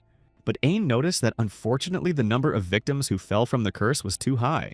And at this rate, no matter how hard Ark tried, it was unlikely he could save every last one of them from the curse, and casualties would still be unavoidable. With tremendous speed, Ark rushed over and unleashed a curse on everyone he saw. And despite everything, he realized that it wasn't enough as he had only dealt with a small part of the curse. Ark decided to ask the Abyss armor if there was a way to increase the range of the Heavenly Good skill. While he waited for an answer, he still continued to rescue the injured residents that came his way. Armor of the Abyss reported that it was recommended to use the skill of expanding the territory, which can also be acquired for levels. He explained that the skill itself wasn't that useful, but it could be used to amplify the effects of special skills. It was a skill called Seraphim's Wings that put holy magic on the owner's weapon, capable of cleansing the area of the curse. Without a second thought, Ark immediately sent a request to activate this skill. After receiving the magic, he immediately sent a request to also use the skill of cleansing the entire city from the curse. Ark's sword had indeed transformed considerably from behind the holy magic, and because of that, Durham began to purify rapidly. In a matter of seconds, the entire city was indeed cleansed of the curse, which was an incredible sight. Ain and Mina immediately came running to Ark, claiming that there was no such thing, and Mina asked what kind of holy magic he had. Mina asked Ark if he was really a simple adventurer or a saint after all. In response, Ark claimed that he was a common adventurer, but that he was willing to do whatever it took to save the people of Durham. Ark informed Ain that he needed to consult with him urgently, and Ain was ready to listen to him carefully. He informed Ain that he had apparently overdone his powers. A worried Ark admitted that he wanted to save the people of Durham, but had forgotten that he had hidden his power from everyone. Ark begged for Ain's help, for if everyone knew he had saved the city, the adventurers of the catastrophe rank would definitely show up. Without thinking long, Ain looked at Mina and she asked if he needed anything. Ain suggested Ark pin all of his exploits on Mina, and that was a pretty good way out of the situation. After a time, the people gathered in the square to express all their gratitude to Mina for her strong feat. People praised her wholeheartedly, saying that she had saved Durham from a terrible curse, and was a heroine to whom all the inhabitants owed their lives. Mina was embarrassed and objected, thinking that people were praising her too much, but tried not to give a suspicious look. After a while, Mina paid a visit to the central headquarters of the Adventurers Guild and told them everything that had happened. As Ark had asked, she told everything from the perspective that Ark and Ain had defended the city from monsters, and Mana had saved the inhabitants with holy magic. It was indeed a great way out of the situation, and luckily Mana had agreed to it, for which Ark was very grateful. In the end, Ark didn't become a hero for single-handedly saving the people of Durham from the curse, though it was true. Instead, Ain gave Ark the idea to rewrite all the feats of the day to Mina, since she was the strongest mage, and it didn't look so suspicious from her. All Mani had to do was write a detailed report on everything that had happened, and Ark and Ain were happy to help her with that. Ark felt guilty and apologized to her that they were putting all these things on Mina that she shouldn't have been involved in. But Mina claimed that she had no trouble helping them, since Ark had saved all of Durham from the terrible events. She had agreed to do all of this as a thank you to Ark for saving the residents, and was willing to help him with anything from that point on. Ain had noticed that the guild had grown more crowded because of the tales of the heroine who had saved Durham. Mina was angry when she was called a heroine, even though it wasn't true, and asked not to be called that anymore. But Ain argued that everything was natural, and Mina didn't understand what he was trying to tell her.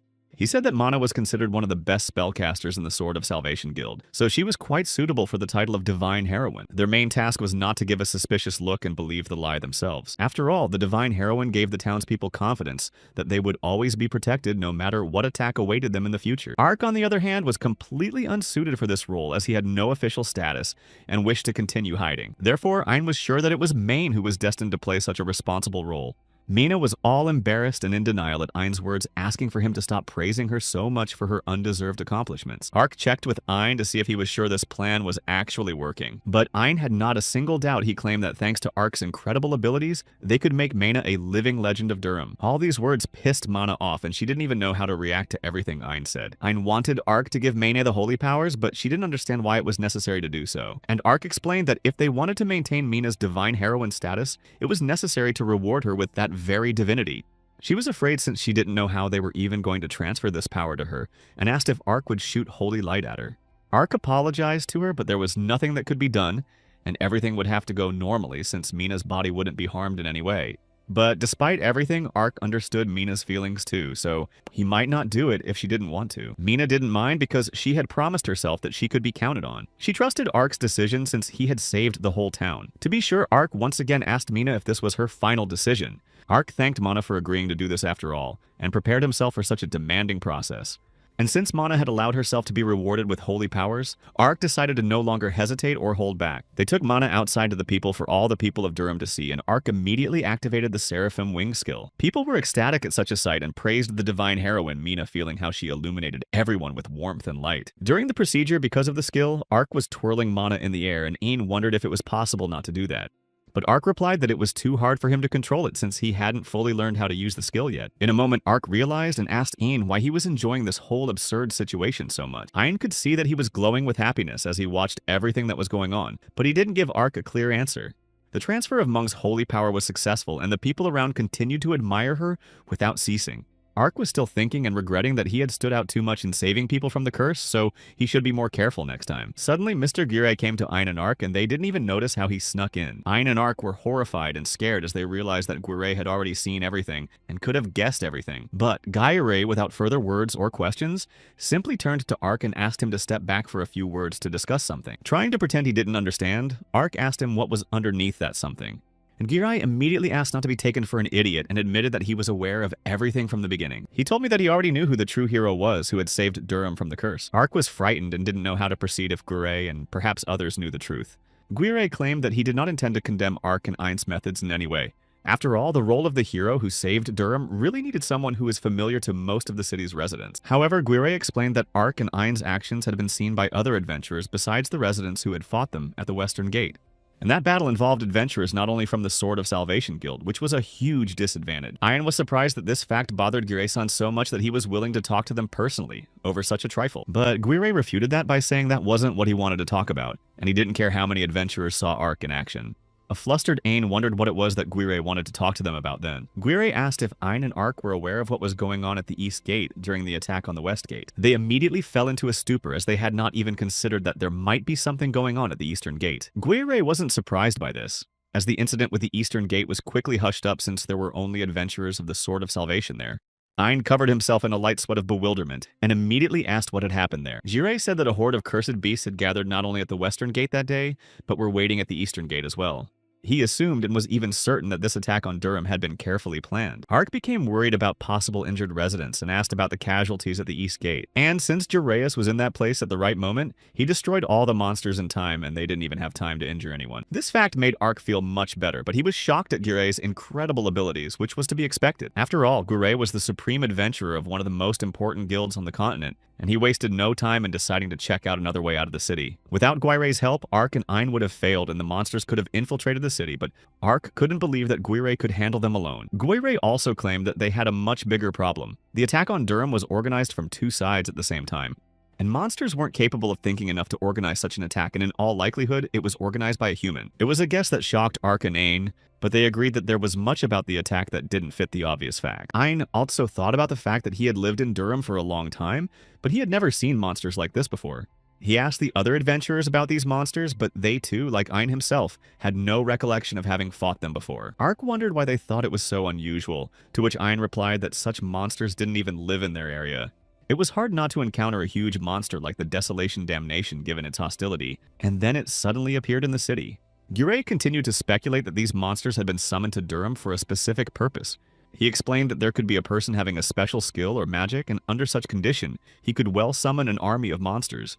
Ark was bothered by the fact that someone really wanted to destroy Durham. But what Guire originally wanted to talk about was that they needed to strengthen Durham's defenses if anyone was really thinking of summoning monsters. He admitted that he wanted Ark to create his own personal guild as soon as possible. Guire spoke of his desire for the newly formed Ark Guild to fight alongside the Sword of Salvation Guild. But they couldn't officially register as a guild yet because there was a lot of work to be done, and the process couldn't be rushed. And despite that, Guire expressed his desire to help Ark and Ein as soon as possible by making arrangements with the Central Control. But for this, Ark had to promise Giram two things. The first request was to maintain a cooperative relationship between the guilds. And secondly, Jarius wanted to personally conduct a practice fight and assess Ark's skills to make sure he was competent. After a bit of thought, Ark decided to agree and not to lose a good opportunity to move forward as soon as possible. After a while, they met at the Central Adventurer Guild Council building for a practice battle at the training ground. Jarius allowed Ark to use any weapon he wanted in a training fight, even though it was not allowed. He was doing this to see Ark's true power and thus show his true power. And it could only be done in battle with real weapons of ability and a determined attitude to defeat the enemy. And then Guire immediately began to activate some of his power skills and asked Ark to demonstrate what he was capable of. Ark fully understood Guire's requirements and desires, after which he too began to activate his skills. The fight was to begin after Ein's signal, and Guire and Ark were already standing at the ready waiting for the signal. When Ein signaled, Ark and Jarius immediately began the practice battle. Guire turned to Ark with words of hope that Ark could survive the battle against his sword. At the time of this battle, Ark was only level 100, which was well below Guire's level. Since Guire still had level 200 and could be many times stronger than Ark, Ark realized that his victory in this sparring match was doomed to failure because with such a difference in levels, he would not be able to win. Jarius himself realized this, and if so, then Ark's task in this fight was not to defeat his opponent at all. The task was only to show all that Ark was capable of and demonstrate his true abilities. Guire and Ark pounced on each other in an attempt to attack and deal damage, and then Ark decided to summon the Holy Sword of Seraphim Wings to further surprise Guireus. But Guire skillfully dodged his attacks in an effort to confuse Ark and prevent him from striking. Despite Guire's counterattacks and resistance, Ark attempted to strike him in the chest with his sword. Jarius ducked and was horrified because he didn't even think Ark would do such a thing. But Ark never managed to damage Guire as he blocked his attack with his mighty sword. Ark activated his strong skills and flew at Jarius with the words that, although the difference in their levels was great, he hoped that Jarius enjoyed this battle. Ein watching the battle was discouraged by everything he saw. He noticed that Ark's combat skills as an adventurer had greatly improved, despite the obvious difference in Ark and Guire's levels. After a few seconds, Ark stopped and realized that was the most he was capable of at that moment. Ark even managed to hit and damage Guire's face and suit, even though it was just a training battle. The angry Guire realized that if it wasn't for the difference in levels, he would have already been killed by such a direct blow. Guire shouted to Ark that his abilities were pretty good, and Ark's combat skills were not to be doubted. Ark wanted to stop for a while and say something to Jarius, but he wouldn't let him. He suggested that Ark go straight to the next part of their fight to see how Ark would defend against a stronger attack. This alarmed Ark as he saw in Guire's face and heard in his voice some incredibly creepy attitude. This scared Ein as well, as he immediately realized that Guire was going to use the demonic adventuring skill against Ark. Guire, without any thought or stopping, immediately began to activate the demonic adventuring. He shouted to Ark that now it was a fight to the other side, and if Ark didn't stop him, his life was going to be cut short in 15 seconds. Now Ark also realized that he wanted to use demonic adventuring, but he didn't know what the power of this skill was in Guire. Ein shouted to Ark to be more careful, for such tricks were no joke. He informed Ark that demonic adventuring was a skill that for 15 seconds doubled the wielder's level. But Ark hadn't even known about the level increase before, and it scared him. Ark realized that if that was indeed the case, Guire's level at that moment should have been 400. For some reason, Jarius was hungry for victory, justifying it by the fact that it had been a long time since he had fought an adventurer who was equal to him in strength. Jarius had originally started this battle to test Ark's abilities, but now he wanted to have some fun for those 15 seconds. Guire admitted that Ark met all his expectations and more, but all this time a demon had been sleeping inside Guire, waiting for a worthy opponent, and now no one could stop him. It was incredibly difficult, but Ark managed to dodge Guire's attacks even though he couldn't attack him back. Ein was worried about Ark and could not find a place to sit, for he saw and realized that the battle had indeed gone too far. People on the street and even Mung could hear that something strange was going on in the building, as the rumbling and noise from the battle was coming from there. There were still 10 seconds left before Guire's attack was over, and he asked Ark if he could withstand all of his inner demon's attacks. But Ark was not going to give up so easily and continued to dodge because there was still a little more time to wait. But suddenly something strange happened to Ark and he felt his mind begin to leave him. Ark began to faint and even thought that he had lost this battle after all. It turned out that Guire's attack had just sent Ark flying high and almost flying off the building. Mill and Lyra, who were outside, saw it. With 6 seconds to go, Ark remembered how Mill and Lyra had shown up at his guild and pounced on him with a ton of questions. In flight, Ark saw Mina as well, remembering that he had said goodbye to her after he met Mr. Guire. He also recalled that he had decided to start his own guild to protect Durham and those dear to him. With only 4 seconds to go, Ark regained consciousness as he fell back into the training ground to Girei. As the battle continued, Ark tried his best to hold out and dodge the attacks, for there was only a little bit left to hold out. The demon in Girei was rejoicing in the demon who fought only strong opponents, and Girei was enjoying himself as he hadn't shown his true self to anyone in a long time. Despite Ark's stamina, Girei believed that unfortunately it was soon to be over. Suddenly, Girei decided to use the demonic black flash skill as well, which could instantly defeat Ark. Ark admitted to Gireus that he had lost that battle, and he was still a long way from being as skilled as Gireus. But even if he lost, Ark was sure he'd survive no matter what. He decided to invoke the Sacred Weapon Explosion skill so that the weapon could explode and protect Ark from his opponent's attack. After that, Ark instantly activated the Seraphim Wings Holy Sword Blast, and it did help at least a little to keep himself safe from Girei's powerful attack. Suddenly, with only a couple seconds left, Ark half-consciously flew out of the building, ramming into one of the walls. Ark fell right on the rocks and asked for armor to restore the sword, the Seraphim Wings, and also to find the necessary skill to get another weapon. And the armor recommended Ark to retreat because Girei's level was too high, but Ark couldn't afford to run away so easily. So armor still picked up 2 epic skills for Ark that he immediately bought for 90 levels weapon recovery and rapid weapon repair. Now Ark too was eager to cool the demon Girei's ardor with his mighty blades. He realized that if he held on a little longer, he could definitely defeat Girei. In a burst of strength, Ark thought he could still fight, but abruptly fell back onto the rocks and lost consciousness. Gireus also came down to Ark, who realized that it was not worth fighting anymore because 15 seconds had already come to an end and Ark needed to rest. When Ark woke up, he immediately shouted that he could still fight without fully realizing what had happened. And looking around, he saw that he was in bed at his guild base with his friends. Lyra was glad that Ark had finally woken up and began to tell how she and Mill were going grocery shopping for dinner, and saw Ark fall from the top tower. She expressed her regret and said that she was very scared because she was worried about Ark. Ark even remembered the moment when he saw Lyra and Mill in flight, and now understood how they had gotten there. Mill was also madly happy that Ark was awake and said that he had been beaten up pretty badly this time, and they were all very worried about him. Mana reported that because of Ark's fight with Girei-san, the guild headquarters tower was damaged because they were doing something terrible there. Bit by bit, Ark came to his senses and apologized to everyone for making them worry. But he still only cared about one thing more than anything else, whether he had passed the test from Girei-san. And then, as unexpectedly as possible, Ark's question was answered by Gireus himself. Ark was surprised because he hadn't seen Girei and didn't think he was at the guild base at that moment. Gairi told Ark that 15 seconds had passed even before Ark lost consciousness, although Gairi had put all his skill and determination into it. He admitted that Ark was the first adventurer to survive those 15 seconds, and only suffered minor injuries. Ark's joy was boundless, and the smile on his face stretched as far as his ears.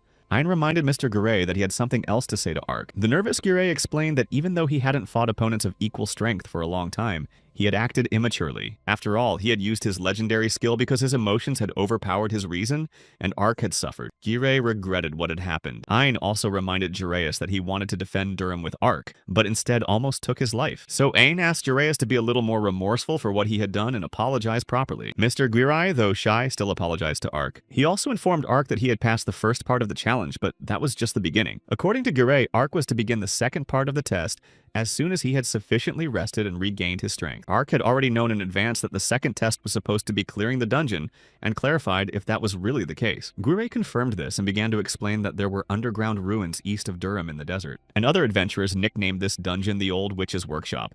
Even Mina was surprised by this fact, as she was part of the guild and had never heard of it before. They wondered what the name came from. But Gireus continued to report that a powerful witch used to dwell in these ruins, after which the place was flooded with monsters. Of course, Ark was most interested in what kind of monsters dwelt there, and he asked about it right away. And Gireus only gave the answer that it was unknown since no one had managed to find out. Mana said that for the past few years, unusual magical anomalies had been emerging from the witch's workshop. And because of these anomalies, the monsters became stronger and more aggressive, and many merchants that were on their way to Durham were attacked by them. Guire said that they still haven't figured out the source of the anomalies, but these anomalies were definitely coming from the monster that lodged in these ruins. He also said that the guild mages had come to a conclusion about the level of this monster, and it was most likely level 300. Ark assessed his level and compared that it was much higher than the Desolate Cursed with level 210ths. But the ruins themselves were dangerous, for none of the adventurers of the Guild of Girei had yet reached their depths. Since Ark was able to handle the first part, Gireus thought he could handle the second. He had Ark investigate the ruins of the Old Witch's Workshop. In addition to the research, Ark had to destroy the monster that was causing the magical anomalies. Girei hoped that Ark would agree. The old witch still living in the ruins knew of every time someone intended to enter her chambers. The old witch was terrifying and aggressive, and she was sure that she would send anyone who tried to get close to her to the other side of the world. After a few days, Ark recovered and immediately set off into the wilderness east of Durham. But he wasn't alone, as his friends didn't want to let him go on his own and showed a desire to go to the old witch's workshop with him. At the entrance to the old witch's dungeon, there were all sorts of skeletons scattered about, and Ark decided to check them out. He also asked Mill if she was sure she wanted to enter the dungeon with them. Mill was already a novice adventurer with level 10 at that point, and wanted to gain experience, so she was 100% confident. She had obtained a novice adventurer's license from Central Control just to assist Ark in his adventures. Mill also confessed that she already knew the reason why Ark left Rakura village, because Ain had already told her everything. She called Ark an incredibly kind man if he really only decided to leave the village to avoid hurting the other villagers. Admiring Ark, Mill wanted to become as strong as him, so she wanted to travel with him. Ark explained that despite his strong desire, the old witch's workshop was still too dangerous a place to start traveling. He said that in addition, Mill was only level 10 and she was upset and resentful because Ark himself was level 10 at that moment. Mill talked about how she learned about Ark's epic skill at Central Control, and it was incredibly cool. Unlike Ark, Mill wouldn't level up if she didn't get into difficult battles and was willing to take such risks for the sake of strength. Besides, Mill knew and was confident that Ark would protect her and the others anyway. He didn't mind or argue with Mill and just agreed to let her go too. Ark, Mill, and Mana gathered their thoughts and decided to make a quick trip to the old witch's workshop. In the workshop on the first floor, Mina felt a strong, magical energy and concluded that this was clearly no ordinary ruin. Ain agreed and said that they needed to pump Ark to the max before the source of magical energy appeared. Ark had only level 10 at that moment, and he realized that if he met an opponent with level 300, he would definitely not be able to defeat him. Ain reasoned that Ark's level would be much easier to raise on the way to the dungeon. But the problem was that all the local monsters hid in their lairs because of the battle with the Desert Curse. After a bit more walking through the dungeon, they met a local monster Iron Warrior that would be perfect for pumping Ark. Mana and Ain planned to weaken the Iron Warrior, and Ark would deliver the final blow and absorb his 50 levels. Ark was worried about Maena and Ain, but Ain cheered him up, reassuring him that they were Durham's best adventurers. And they would certainly never be ceremonious with such an adversary. Confidently, Mina attacked the Iron Warrior with her magical energy and shouted to Ark that they wouldn't let the monster hurt them. When Mina brought out the Iron Warrior and did a good amount of damage to it, Ain shouted to Ark that it was time to do the final damage, and Ark immediately ran to pounce on the Iron Warrior and finally finish him off. But suddenly something unforeseen happened, and the monster simply transformed. Ark realized that at this rate he would crush it. Mill was scared when she saw that Ark was in trouble, so she grabbed her sword and decided to rush to his aid. She shouted that she could protect Ark with her epic Lightning Strike Thunder Flash skill and prevent the Iron Warrior from attacking him. After a few seconds, Mill ran up to the monster and activated her skill. It was a very risky move, and Ark was scared, thinking that something could most likely happen to Mill. With all her might, Mill tried her best and tried to block the Iron Warrior's attack with her Thunderous Flash. She managed to do so, and as she finished her attack, she fell backwards, and Ark caught her. Ark then thanked Mill for helping him, and for the first time, he was alive because of her. At that moment, Mill was happier than ever before because she was finally able to do for Ark what she had dreamed of for so long. Ark reasoned that the Iron Warrior had transformed at the very last moment, which was to be expected from a mechanical witch puppet. He knew the monster wouldn't be able to hit him due to its sheer size, but Ark needed to think of a plan to defeat it.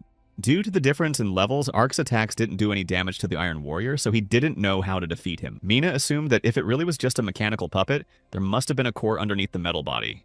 But Ark still didn't understand how on earth they could get to that core and destroy it. Ain explained that it was simple and they needed to destroy the Iron Warrior's hull by force. He immediately set about provoking the Iron Warrior and urging him to fight. And Mina promised to cover Ain and not stopping to attack with the Iron Warrior's magic. Pouncing on the Iron Warrior, Ain was immediately able to disengage its hull where the core was located. Ain believed in himself and proved in this battle that he wasn't as weak as he seemed. When he reached the core, he shouted to Ark to attack the Iron Warrior while he was still disoriented. Ark pounced on the Iron Warrior with great speed and delivered a direct sword strike to the core, putting an end to this battle. This way, they were able to raise Ark's level to 60th, and now it would be much easier to fight in the future. Ark realized that if he defeated a couple more of these mechanical puppets, he could quickly regain his previous level. Mina asked Ark to remember that these were just magical golems, and their weak point was their magical core. Ain explained that they could only function because of the core and were only mindless puppets themselves, and these mindless puppets obeyed only the will of the master who once created them and breathed life into them through magic. Suddenly, the guys saw that two more of the same monsters with level 50 were approaching the scene. But that only pleased Ark, and he was confident that with his new level 60, he could handle them himself. He instantly pounced on the monsters and knocked them to the ground in one go. Ark shattered the hull of one Iron Warrior and struck the core again, which absorbed its level and raised his level to 110th. Now it remained to defeat and the second Iron Warrior, for the sake of which Ark decided to activate the skill wings of Seraphim. He was sure that this time the monster would no longer be able to transform and simply outsmart him. Thanks to a couple of strikes with the activated skill, Ark easily defeated the second Iron Warrior as well. And finally, just as Ark wanted, he was able to raise his level to 160. Ark's friends were overjoyed too. But after a few seconds, they saw something terrifying, and it was still very early to relax. Another group of already distinctively more powerful robots were advancing towards them. They were robotic iron arrows, also level 50, but they were a whole bunch of them, unlike the Iron Warriors. Mana noticed that although their level was quite low, they were stronger than they should have been, due to the magic anomaly in the dungeon. The Iron Arrows were sending out a request for even more reinforcements, as they sought to immediately eliminate the threat in the form of humans. Ein ordered everyone to run away as it was the only and best way out in this situation. Mill noticed that Ark wanted to turn around and try to fight the Iron Arrows, so she didn't want to let him go alone. But Ark asked Mill vividly to follow Mana and Ain, and she decided to trust him and listen to him. Ark activated his legendary skill, Seraphim Wings, and gathered all his strength and thoughts to begin the battle. When one Iron Archer started to attack him, Ark confidently blocked his blow.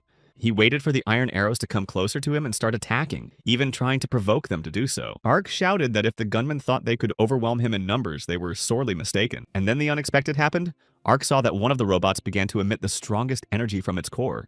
It was certainly an unexpected turn, and Ark realized that it would be unrealistic for him to deal with them at this rate. He hid behind a wall and watched as everything around him began to explode from such an Iron Arrow attack. Ark ran out and caught up with Aina, Mill, and Mana, who had stopped at the exit for some reason.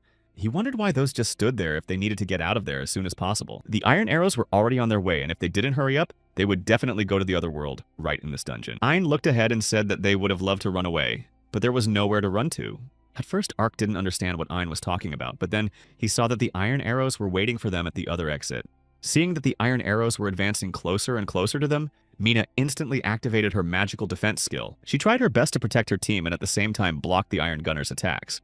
But because the crowd of Iron Shooters was many times stronger than her, Mina felt she could no longer hold them back. The enraged Ark asked that if nothing could be done, he could break out to the gunman himself and try to do something about it. But Ein strictly forbade Ark to do so because even if he had a high level, there were many times more monsters and they were stronger together. Besides, in the dungeon, the Iron Arrows were reinforced due to the magic anomaly, and Ark wouldn't be able to overpower them, but no one knew what to do.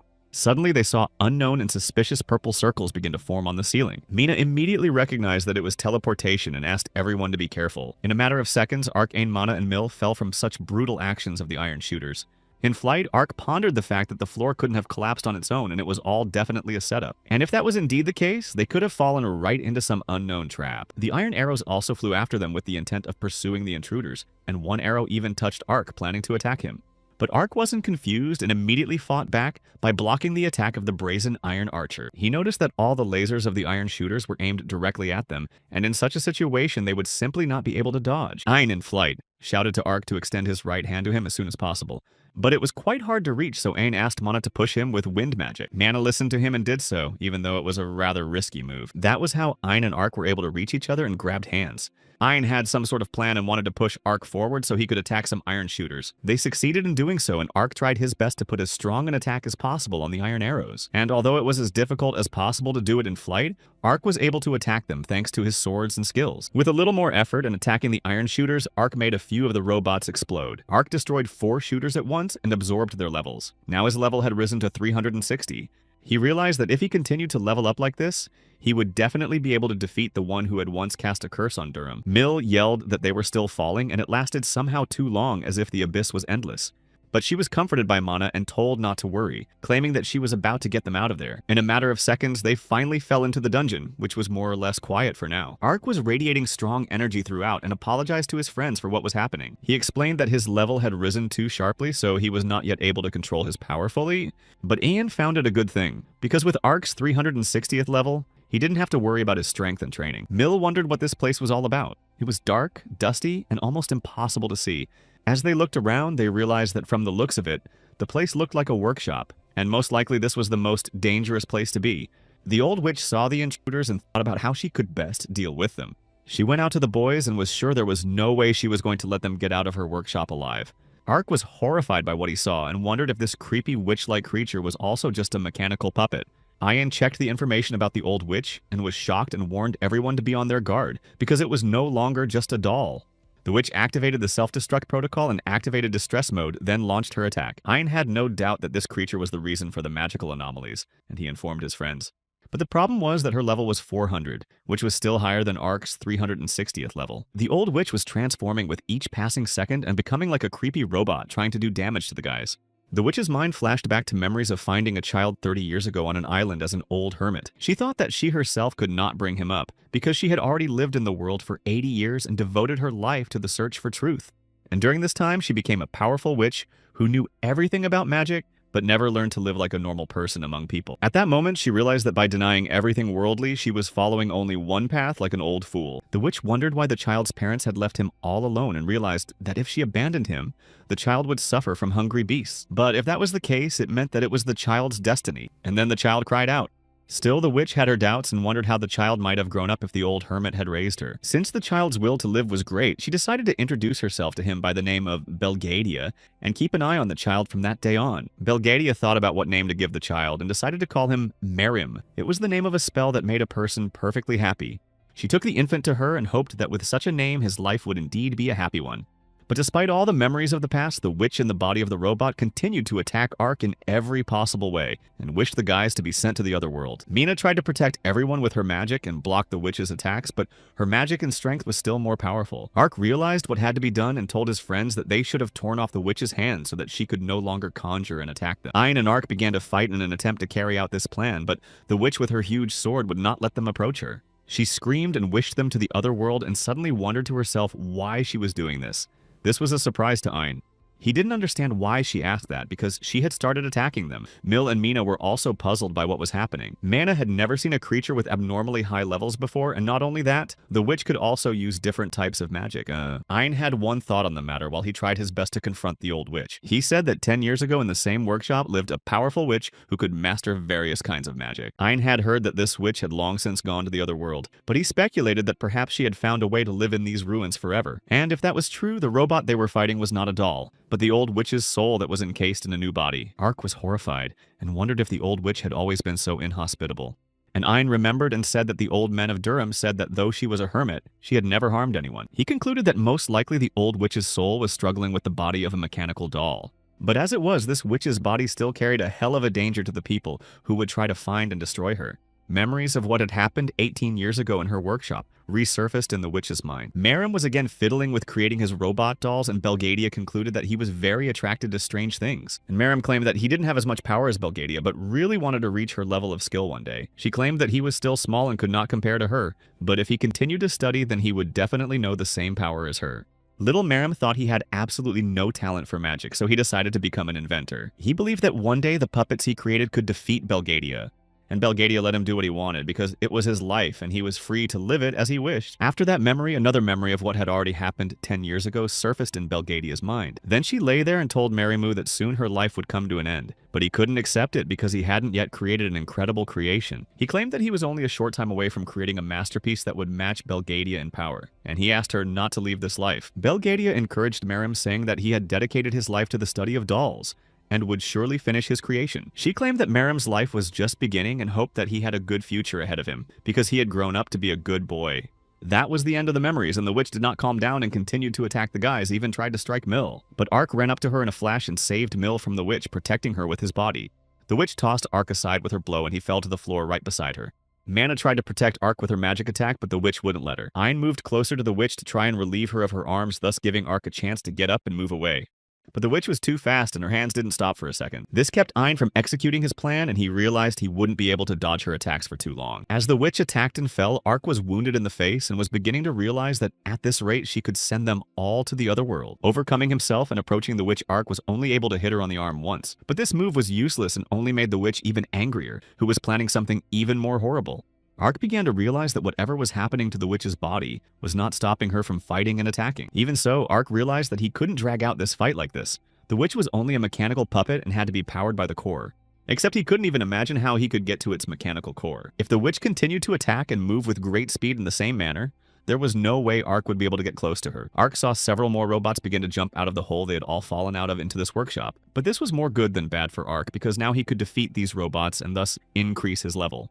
He immediately proceeded to battle them and destroyed the cores inside the robots, after which absorbed their level. Thus, Ark had reached level 560, which was much higher than the witch's level. Ark demanded from the Abyss Armor a legendary skill that could limit the enemy's movement in battle. Armor of the Abyss recommended that Ark acquire the skill Royal Order, which allowed him to bind the target with black spears. Without any hesitation, Ark immediately acquired this skill worth 150 levels. Now Ark's level was 410th, and the witch's level was 400. Ark hoped that it was definitely supposed to be over now, and asked the witch to kneel before the king's majesty. 10 years ago, Miriam succeeded in achieving his goal, which made him feel incredibly happy. He had been trying to transplant Belgadia's soul into the mechanical doll for a long time, and he was failing miserably. But a man told him of a forbidden technique by which he could put Belgadia's soul into a doll. Her soul had to live as long as Miriam lived, and though he couldn't be by her side forever, he considered it a small price to pay for Belgadia's life. Once Miriam was gone, the doll would automatically turn on and Belgadia's soul would remain in it forever. He said goodbye to Belgadia forever, and even though Miriam was consumed by evil, he hoped she would live a happy life for the two of them. Ark activated his new skill and was able to shackle the witch in a multitude of black spears. But he watched as the witch continued to move and tried to escape from such a trap. Ark even thought the technique didn't work. He decided to try again and reactivated the skill Royal Order, thanks to which he chained the witch with spears. She kept lashing out and screaming that she had to send the intruder to the other side of the world, but immediately wondered why she would do that. Ark couldn't understand or even have any clue why the witch still kept asking that question. The witch once again wondered if sending people to the other world was really her goal. Seeing that 2 attempts did not yield any result, Ark activated the skill a 3rd time as well. And this time, the witch slowly began to bend and stop moving and screamed that she only wanted to protect her child. She shouted Miriam's name, after which she finally disintegrated into dozens of parts thanks to the spears. Ark was still just standing there in shock, not realizing that he had actually defeated this witch. He saw a blue blob of light fly out of it, but he didn't realize what it could be. This blob of light flew towards the wall and formed a secret door there, then flew straight into it. Ark had planned to head over there as soon as possible and check out what was behind that door, but suddenly he was hit with an absorption of levels. Now Ark realized that it was really over, and this was the first time he had been able to defeat such a high-level opponent. The Abyss Armor alerted Ark that he had reached level 810th, but suddenly Ark was twisted by an incredibly intense pain, and he fell down assuming it was because of absorbing such a high level. The armor warned Ark that the wearer took heavy physical and mental damage when absorbing a huge number of levels. It was recommended that he purchase the vault skill to preserve his life. Armor waited for confirmation of the purchase, but Ark did not respond. He simply couldn't answer or decide anything, as he didn't realize anything and was in terrible pain. Only once, because of Ark's critical condition, did the armor decide to take temporary powers himself, acquired and activated the vault skill. After acquiring the vault, the armor carried 400 levels of Ark there. The exhausted Ark woke up and didn't realize what had happened to him in the meantime. He inquired of the Armor of Distress if it had indeed saved his life. Armor explained that he had confirmed the owner's intentions and acquired the vault, and Ark could remember almost nothing because of the intense pain. Ark asked what the vault's capabilities were, and Armor explained that it allowed you to bring in or conversely remove your levels at will.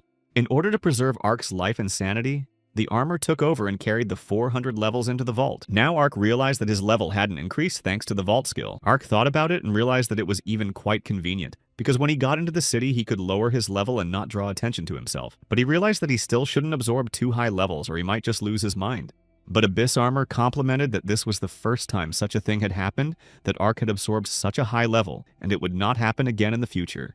The awakened Ainmil and Mana ran up to Ark and questioned him if everything was alright. Mill said she heard Ark screaming, but he calmed her down and told her not to worry because everything was already normal. Ark was insanely happy that in the end they were all unharmed. He decided not to waste time and immediately told me that after defeating the witch, a blob of light flew out of her body. Ayn suggested that it might well have been the old witch's soul. Ark agreed that she had opened a secret door behind the shelves. They were going to go there immediately and check out what was behind that secret door. But Mana warned that if the old witch's soul still lingered, danger might still be waiting for them behind that door. As they approached the secret door, everyone gathered their thoughts and strength for what was to come, and Ark opened that door. Once in there, everyone was insanely shocked by everything they saw, but decided to go a little further. It was a bright and fresh clearing with flowers and a house, but Ark didn't understand how that was possible if they were deep underground. Ayn assumed it was a space created by the old witch's magic. Mina enjoyed the view, for she had never seen anything like it, and thought that the witch was indeed a very powerful sorceress. Mill was very curious as to where the blob of light Ark had told her about had gone. She saw a small house in a clearing and lit up with the desire to go into it and look around there. But suddenly, Ark and the boys noticed something strange. A new robot was flying towards them from the cabin. Ark was angry because he didn't think they would be facing new opponents again. But this robot immediately asked Ark to put his weapon away.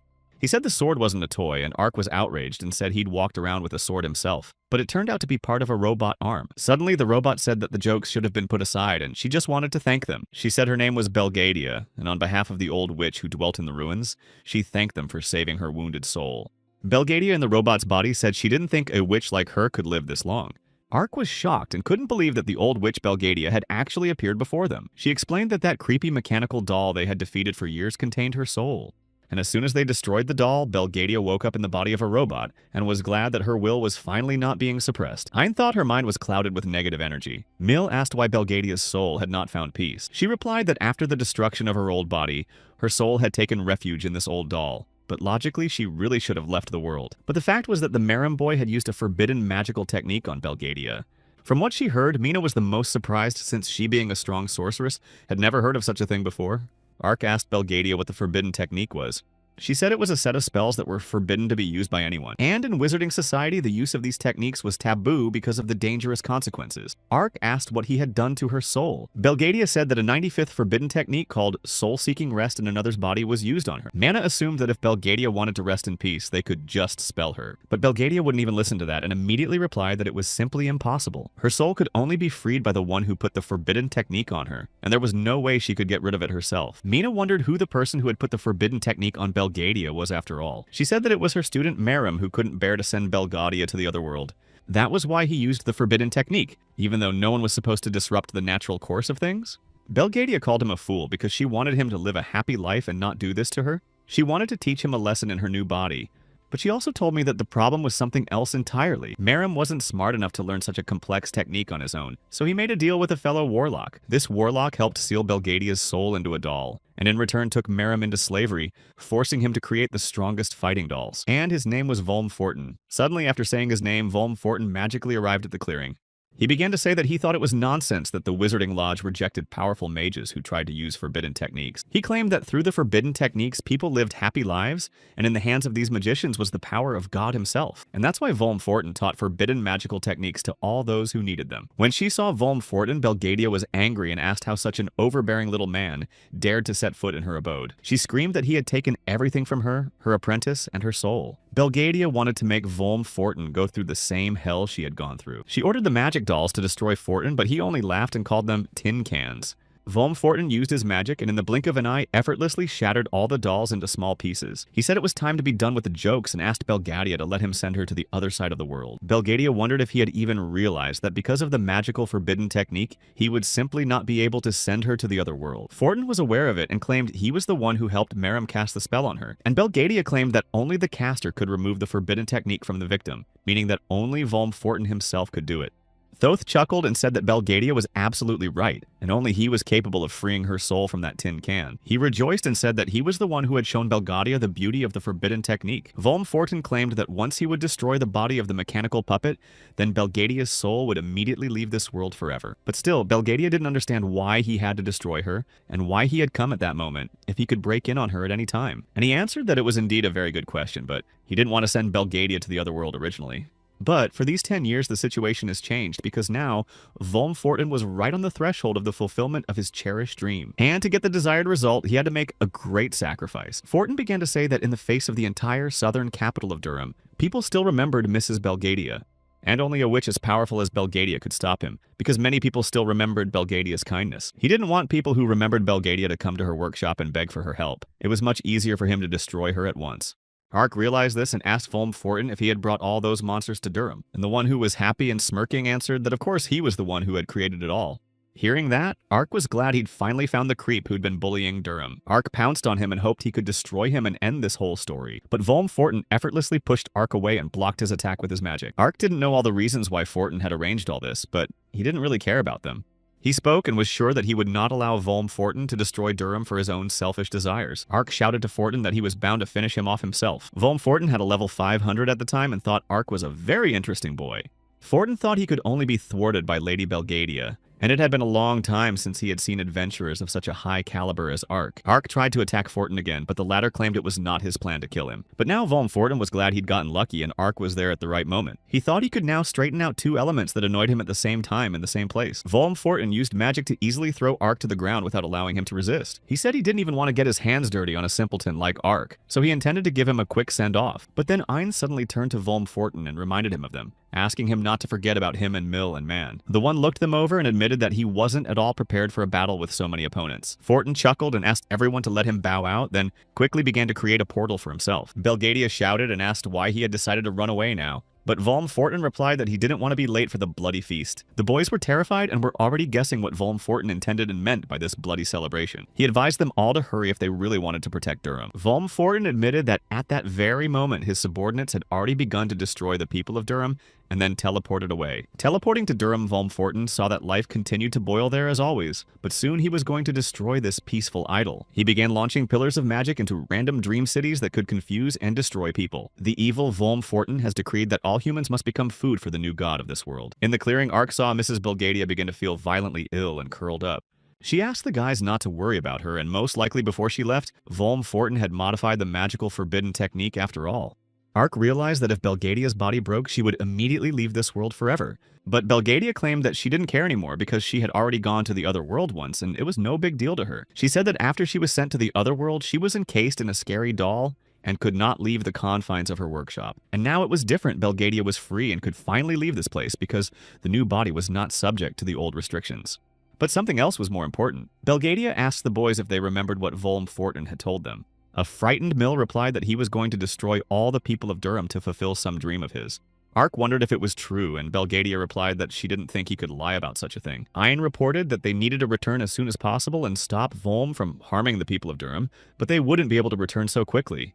Ark supposed that even if they tried to get back on their feet, all of Durham would be in ruins by then. Belgadia reminded them that they had time to get to know her that day. She said that even Volm himself feared her as his only equal opponent, so Belgadia could help them. In Durham, meanwhile, a wild terror was already going on, and the inhabitants were being actively attacked by Volm Fortin's subordinates. His subordinates were candy-faced and dressed in black suits. People begged them not to hurt them, but of course no one felt sorry for them. Lyra heard screaming in the city and ran out of the guild base into the street to see what was going on. She saw the sky turn scarlet for some reason, but a second later, another of Volm's subordinates ran at her like a new victim. He shouted for her to beg, crying and trembling with fear in anticipation of the imminent. A subordinate told Lyra that her suffering was to be food for their new god. But then Ark and his team arrived in time to help Lyra. He knocked out and threw his subordinate far away with a strong punch. Ark asked Lyra not to worry as she was now completely safe and they could protect her. And those who used forbidden techniques were real weaklings who could not master the magical arts. Lyra was happy to see Ark, Ian, and Mill and thanked them for arriving in time to save her life. Along with them was Belgadia, who reported that Volm had changed the nature of her body after all, and she wouldn't be able to go back to the workshop. Belgadia was willing to help them in any way she could and praised them for risking their lives to save the people of Durham. Ark thanked Mrs. Belgadia for her help, and she asked him to drop it because such a name was a relic of the past. She offered and asked that from that moment on, those began to call her their friend. Mr. Guiret also came to the aid of all the people of Durham and claimed to his subordinates that he would punish them for the sins they had committed. Guiret asked all the people he saw to run to the Sword of Salvation headquarters, where all the survivors had taken refuge. He wouldn't let the monsters get in. He guessed that the enemies he met in the city were around level 80 to level 100, and until that day, Guiret had never met anyone like them in Durham. He heard someone turn to him from behind and clap his hands, saying that Guiret was pretty good. It was Volm Fortin, and turning around, Guiret asked him if he was the culprit of all the chaos going on. Volm Fortin laughed and marveled at Guiret's human anger, telling him that he looked just fine. Fortin smirked and admitted that it was he who had organized the bloody celebration that had managed to encompass the whole of Durham. Guiret was horrified by what he heard and could not understand why Volm Fortin needed this bloody celebration. And he said that only humans could experience this sweet cocktail of feelings, weeping with the suffering of anger and rage. These feelings made the blood boil in the veins of the people and were to serve as food for the new god. And that is what was called a bloody triumph. And Guiret asked Volm if he was the one who brought the desert curses upon Durham. He replied that he had created it to test the strength of Guild Giri, but he was not impressed with the results at all, so he had forgotten about it. However, Volm said he was grateful to the guild for protecting Durham that day, because now he could feed all the townspeople to the new god. He laughed evilly and shouted that only through their protection could the new god of this world enjoy human suffering. Guiret threatened that he wouldn't let Fortin's plans come to fruition, then immediately activated the legendary skill Demonic Precursor. Volm Fortin mocked Guiret and said that even with the use of the legendary skill, his level only reached 400. He himself was level 500 and shouted that Guiret was no match for him and began to activate his strongest magic. But Guiret did not listen to him and warned Fortin that he could force him to lay down his arms. And he could only do it in 15 seconds because he had already activated his demonic precursor on Volm. Meanwhile, Ark didn't rest either, but activated his vault and asked the armor to add another 190 levels to his status. Ark now had a level 600 and, along with Gure, confidently pounced on Volmforten. Volmforten was terrified and even frightened, for he had never thought that he would be attacked so suddenly from all sides. Ein, meanwhile, was massacring Volmforten's subordinate monsters in the city who fed on evil. He said they all made innocent people suffer and beg for mercy just for the sake of their made-up god. Ein was angry and shouted that it was just disgusting. Suddenly he heard a voice saying that Ein should not stand there. That was Will, and he said that if Ein was pissing someone off, you could just punch them in the mouth and be done with it. With Will's words, Ein was in complete agreement and continued to confidently destroy all the subordinate monsters around him.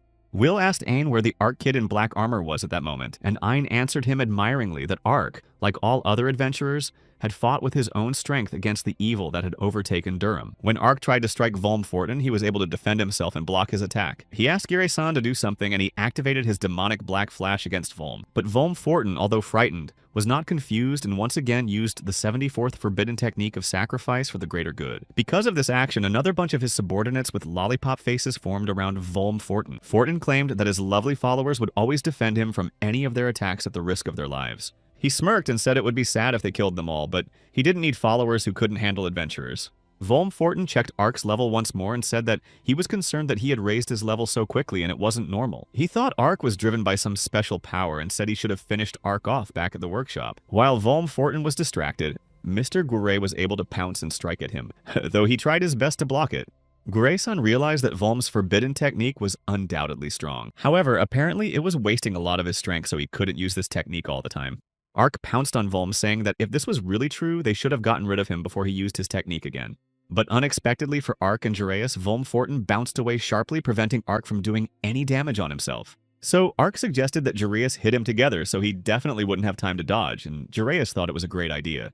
Guire reactivated the demonic black flash skill and flew together with Ark to pounce on Volmforten. They almost reached Volmforten, but he suddenly created a huge protective shield for himself, and it would seem that Ark and Jureus have no chance against it. But they tried to break this shield and they easily succeeded. All the shards from the broken shield flew straight at Volmforten. Ark and Jureus took advantage of the moment to hit him hard, making him bleed to death. An enraged Gire and Ark claimed that Volm had lost, and as long as they stood guard, he was not destined to destroy Durham. Volmforten sat back and chuckled softly, admiring the taste of his blood. He admitted that he had underestimated Durham's strongest adventurers.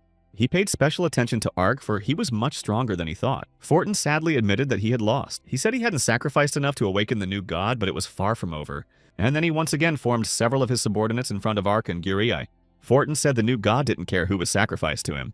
Therefore, Volmforten used the 76th forbidden technique of crowd shouting, which could be used before being sent to the other world. He transformed his subordinates into even more powerful ones, and asked them to taste the divine flavor of their own blood. After that, all his followers fell, and Forten asked them not to worry because their sacrifices would not be in vain. He claimed that although it wasn't enough, he could hardly get more victims.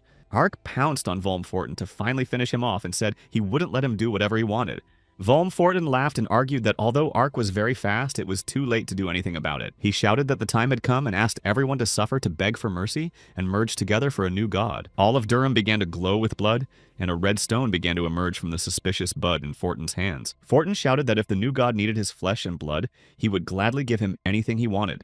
He took out a crystal from the bud, calling it the fruit of suffering and human sorrow. He even named it the blood crystal. Suddenly, Volmforten flew up and claimed that now no one in Durham was capable of stopping him. He said that with this bloody crystal, he could perform his ritual to change the roots of their universe. And then the world was to meet its new god, something Volmforten admired immensely. Ark couldn't take it anymore and pounced on Forten, asking how the hell he was going to summon some new god into the world. Volm immediately replied that the forbidden techniques were not perfect, and it would be impossible for him to completely resurrect a god, but he would allow the new god to take his body as a vessel. Forten had told Ark that he could see a new god very soon, but he had only to wait a little longer. There was some kind of pillar of light coming from Forten and Gire, guessed where he was going if he wasn't going to perform the ritual right in the same place. Ark inquired, and Gire told him that there was a place in West Durham with an abnormal amount of dark magical energy, and that place was the Mausoleum of Palmyra. Gire wanted to stop the dark wizard Volmforten, but he let him get away. It was necessary to gather a squad of fighters to confront him, but the Sword of Salvation didn't have adventurers that strong. Gire claimed that Volmforten's level was 500, and the maximum level a human could reach was 250. But Gire said that Ark was the only one who was capable of defeating Volmforten because he didn't know anyone with such a high level. Ark, of course, agreed to accept the new assignment personally from Guray, for he was eager to save Durham from the ongoing horror. Mr. Guray had promised Ark to let his guild exist if he could handle his assignment. He promised to negotiate with the Central Control and support the guild and fight with Ark side by side against the forces of evil. Guray was willing to do everything in Ark's power, but it was Ark's duty to defeat Volm by any means necessary. After gathering his thoughts, Ark accepted Guray's challenge, and the latter inquired as to Ark's guild name. Ark realized that he hadn't even thought of a name yet, and Guray said that coming up with a name for his brainchild was a very important step. Nothing had even crossed Ark's mind yet, and Guray suggested he take the old man's advice. Mr. Guray argued that the name of the guild was meant to reflect the essence of its founder. Knowing Ark for some time now, Guray analyzed his personality and said that he had become a support for everyone he met during his wanderings. Many had already taken Ark as an example, considering him their hero, and he was willing to sacrifice his life to save others. And Ark's friends responded in kind by trying to emulate Ark. Guray suggested that Ark name the guild Black Star of Hope. In the mausoleum of Palmyra sat Merim with his huge wolf, who informed him that a guild of adventurers was headed there. Merim thanked him for the information and said it was time to prepare for their visit to prevent them from going any further. Volm Fortin went there in anticipation that what he had been waiting for was about to happen. A new god was about to arrive on Earth, and Fortin, carefully prepared for this day, created a blood crystal and prepared forbidden techniques. The technique would help summon a new god to this world. But there was one thing Volm would need time for this ritual. But Merim asked Volm Fortin not to worry about it, as he was sure he could personally finish off anyone who dared to set foot in the mausoleum. That endorsement pleased Volm, and he said he wasn't wrong about Merimée when he made that forbidden deal with him. Volm Fortin decided not to waste any time and immediately begin to perform the ritual so that the new god would fundamentally change the rotten world. East of Durham, the Black Star of Hope Guild Squad along with Belgadia were traveling on a horse-drawn wagon. Mill inquired from Ark where he got the money for such a fancy wagon and several horses, and Ark reported that their application to form a guild had been approved, and since then the central government had supported them financially. I noticed that the guild name Black Star of Hope sounded pretty good. Ark apologized and said he couldn't think of anything better, and his friends laughed at him, saying they didn't expect much from him. Mina asked Ark if it was okay to call him Guildmaster since he was the founder of the guild. Ark said yes, but Ein laughed and told her that she was still a member of the Sword of Salvation and couldn't call him that. Upon arrival, the coachman informed the members of the Black Star of Hope Guild that they had already reached the Palmyra Mausoleum where Volm was supposed to be. Belgadia assumed the mausoleum was protected by a protective barrier, but she would be able to teleport them inside without much effort. She noticed something strange and realized that they were obviously waiting there since the mausoleum's defenses were more reinforced. They saw a whole crowd of Volm's minions starting to get close to the wagons and trying to destroy them. The minions attacked the wagon carrying the adventurers from Sword of Salvation. Ark wanted to rush to their aid, but Ein stopped him and told him not to rush into battle before his time. He was confident that the adventurers from the Sword of Salvation could do just fine on their own, so they didn't need any help for now. Altogether, the adventurers overpowered a crowd of Volm's minions, then prepared to head inside the Palmyra Mausoleum. Mr. Guray checked with the adventurers to make sure everyone was ready to begin. Following the adventurers' positive response, Ark announced the launch of an operation to capture the dangerous criminal Volm Fortin. Thanks to Belgadia's teleportation ability, the entire group of adventurers immediately found themselves inside the Palmyra Mausoleum. First, they looked around in the Palmyra Mausoleum and were shocked at how gigantic and quite beautiful it was. Mr. Guray asked everyone not to let their guard down as the enemy Volm Fortin could attack them at absolutely any moment. While the adventurers were exploring Palmyra's mausoleum and every corner in it, they were suddenly attacked by Volm's minions. This time the minions were very well armed, and there were quite a few of them again. The adventurers immediately began to kill all the henchmen, but there were more and more of them every second. Juraeus issued orders for the first squad of Sword of Salvation to stay and fight the minions, while the second squad followed Juraeus. Mr. Guray informed Ark that it concerned him too, so he was obliged to follow him. He said it was an order and they just needed to capture Volm, while Guray's squad would deal with the rest of the enemy. After that, Guray and a squad from the Black Star of Hope Guild set out to find and eliminate Volm Fortin. Ark was trying to fight the minions along the way, and Ein informed him that he should have hurried up sooner rather than later.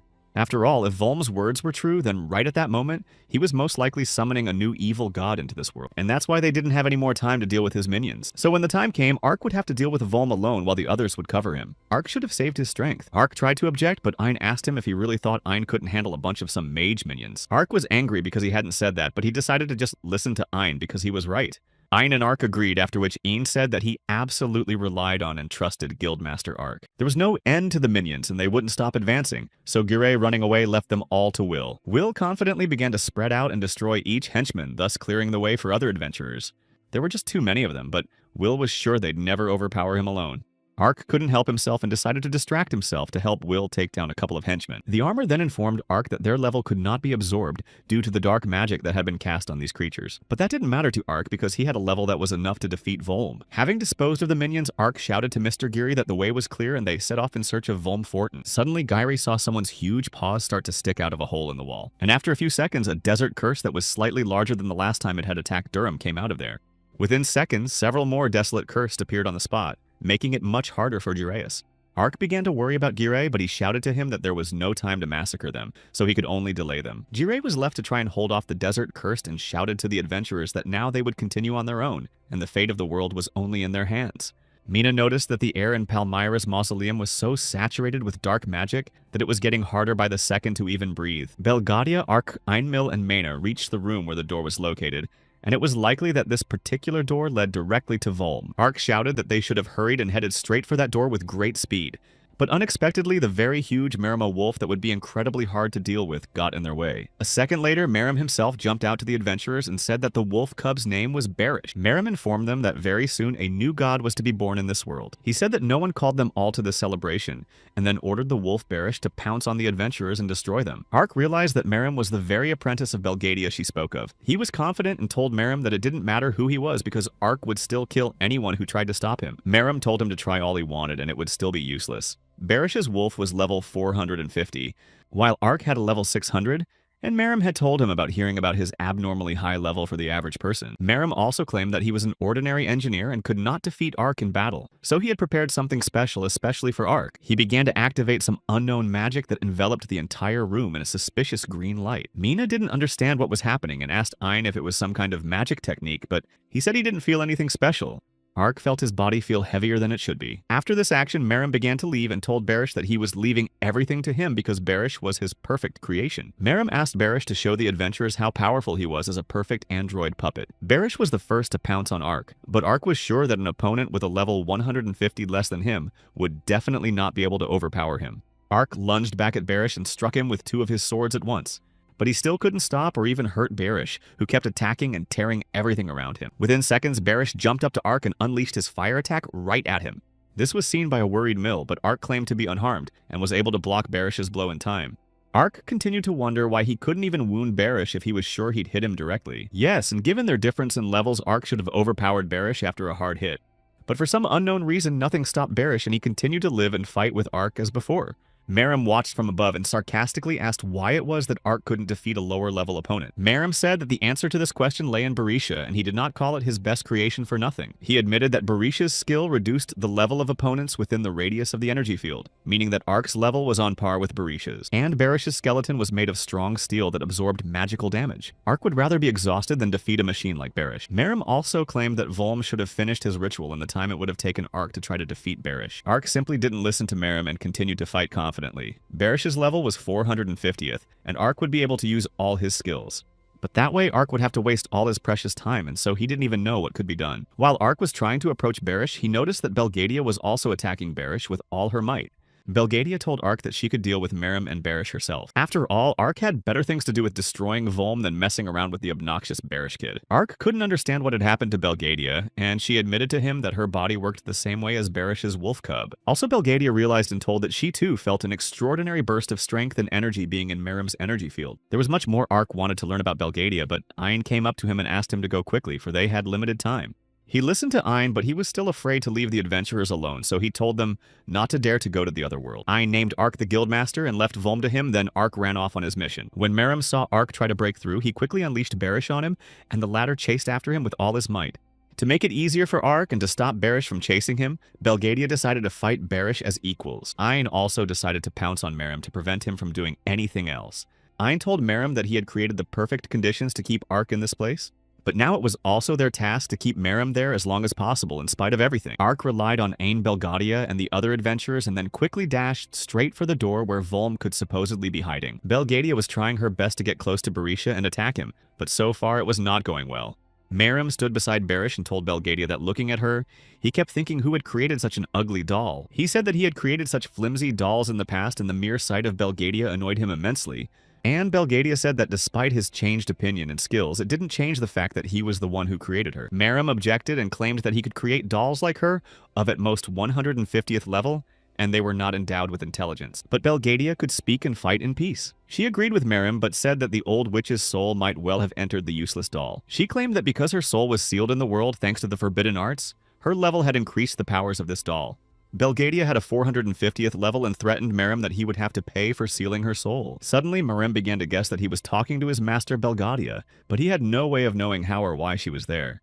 Belgadia replied that it was obvious, and her purpose was to teach a lesson to one foolish student named Merim. Merim was frightened by Belgadia's words and asked why he should be taught a lesson if he had done nothing and only wanted to save Belgadia. But since Merim wasn't a mage, he had to make a deal with someone who would help save Belgadia from being sent to the other world. In response, Belgadia said she understood Merim, and he did it all for her, but she didn't ask him to do such a thing. She said that going to the other world was the natural end of the life of every living creature, and magicians accepted the laws of the universe. But Merim had stripped Belgadia of this privilege, and now she was very sorry that his favorite son and apprentice had become a follower of the new god. Also, Belgadia reminded Merimu of her words to him before her departure to the other world. That day, she said she wanted Merim to live his life happily and not dwell on the past, and Merim remembered that very well. Merim understood everything and regretted that he still could not fulfill the will of his master Belgadia.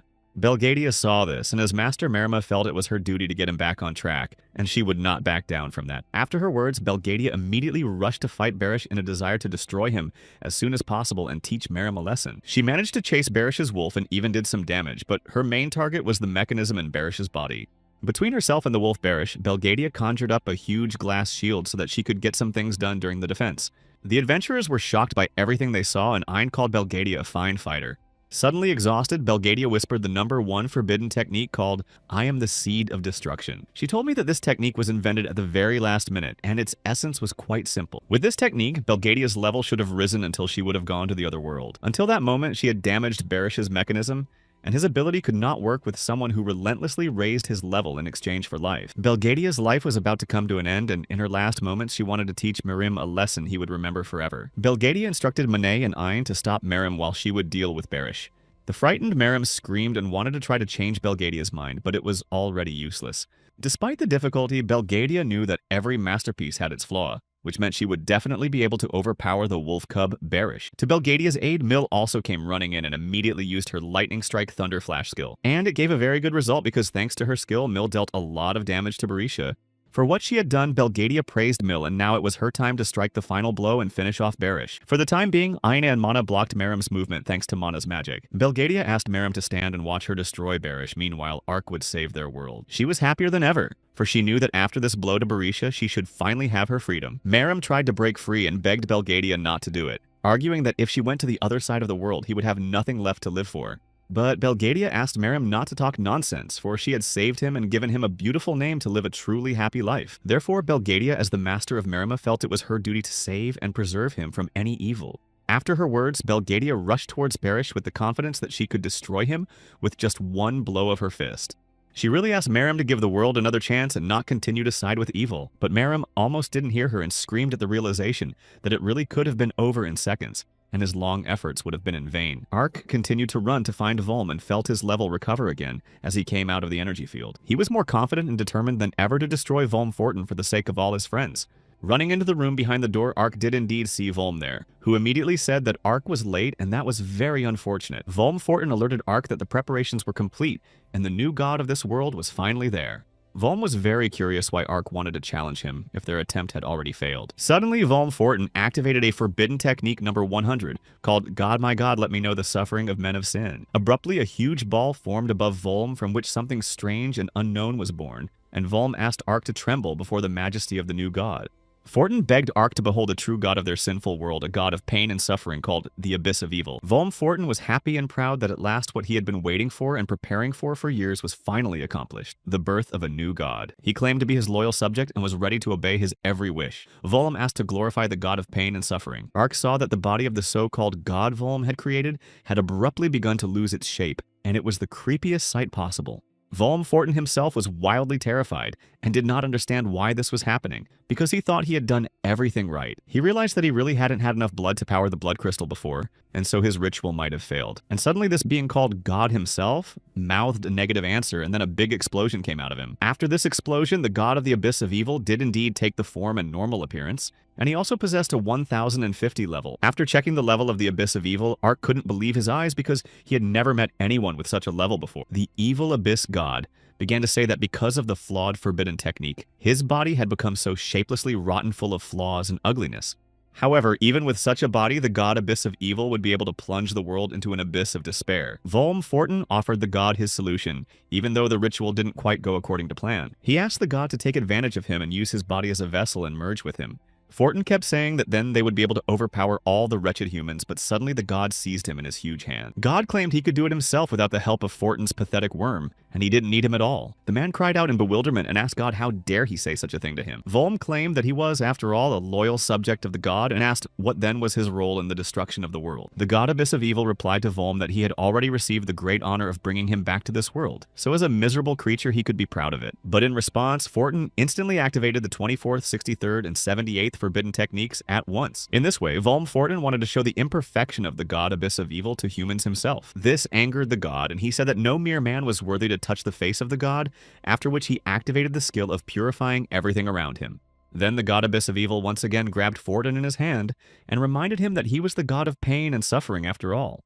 And since he was such a god, he decided to grant his loyal follower Volm Fortin his favor. Volm Fortin was shocked at the words of the god abyss of evil and cried out that this could not happen because he was supposed to be sowing pain with him.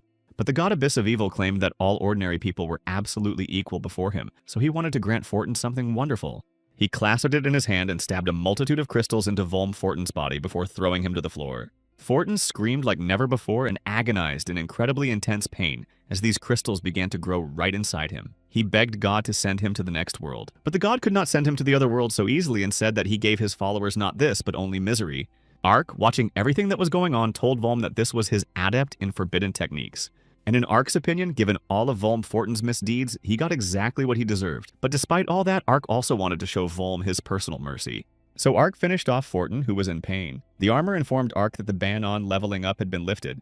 This is because Volm himself was the creator of the forbidden technique, and after his destruction, the technique disappeared. Ark asked the armor to raise his level to the maximum because, to defeat the deity, he had to use everything he had. Hearing Ark's words, the god abyss of evil told him that it was impossible and no man was able to defeat the deity. Even the armor of the abyss spoke it was disgusting, and such a pathetic creature was not worthy to be called a god. Ark had absorbed Volm Fortin's levels, and there were another 500 levels available in his vault. The total level was 710th. Armor of the abyss provided Ark with the recommended skill Divine Ascension, and the weapon Divine Eclipse to defeat the god. More than anything, Ark hoped that the skill and weapons recommended by the armor would actually help him defeat the god. But Ark wondered why the skill cost nothing, and the weapon cost as much as 400 levels. He decided to deal with it later and go straight into battle with the deity. Ark requested the acquisition of Divine Ascension and Divine Eclipse by throwing himself into battle with the abyss of evil deity.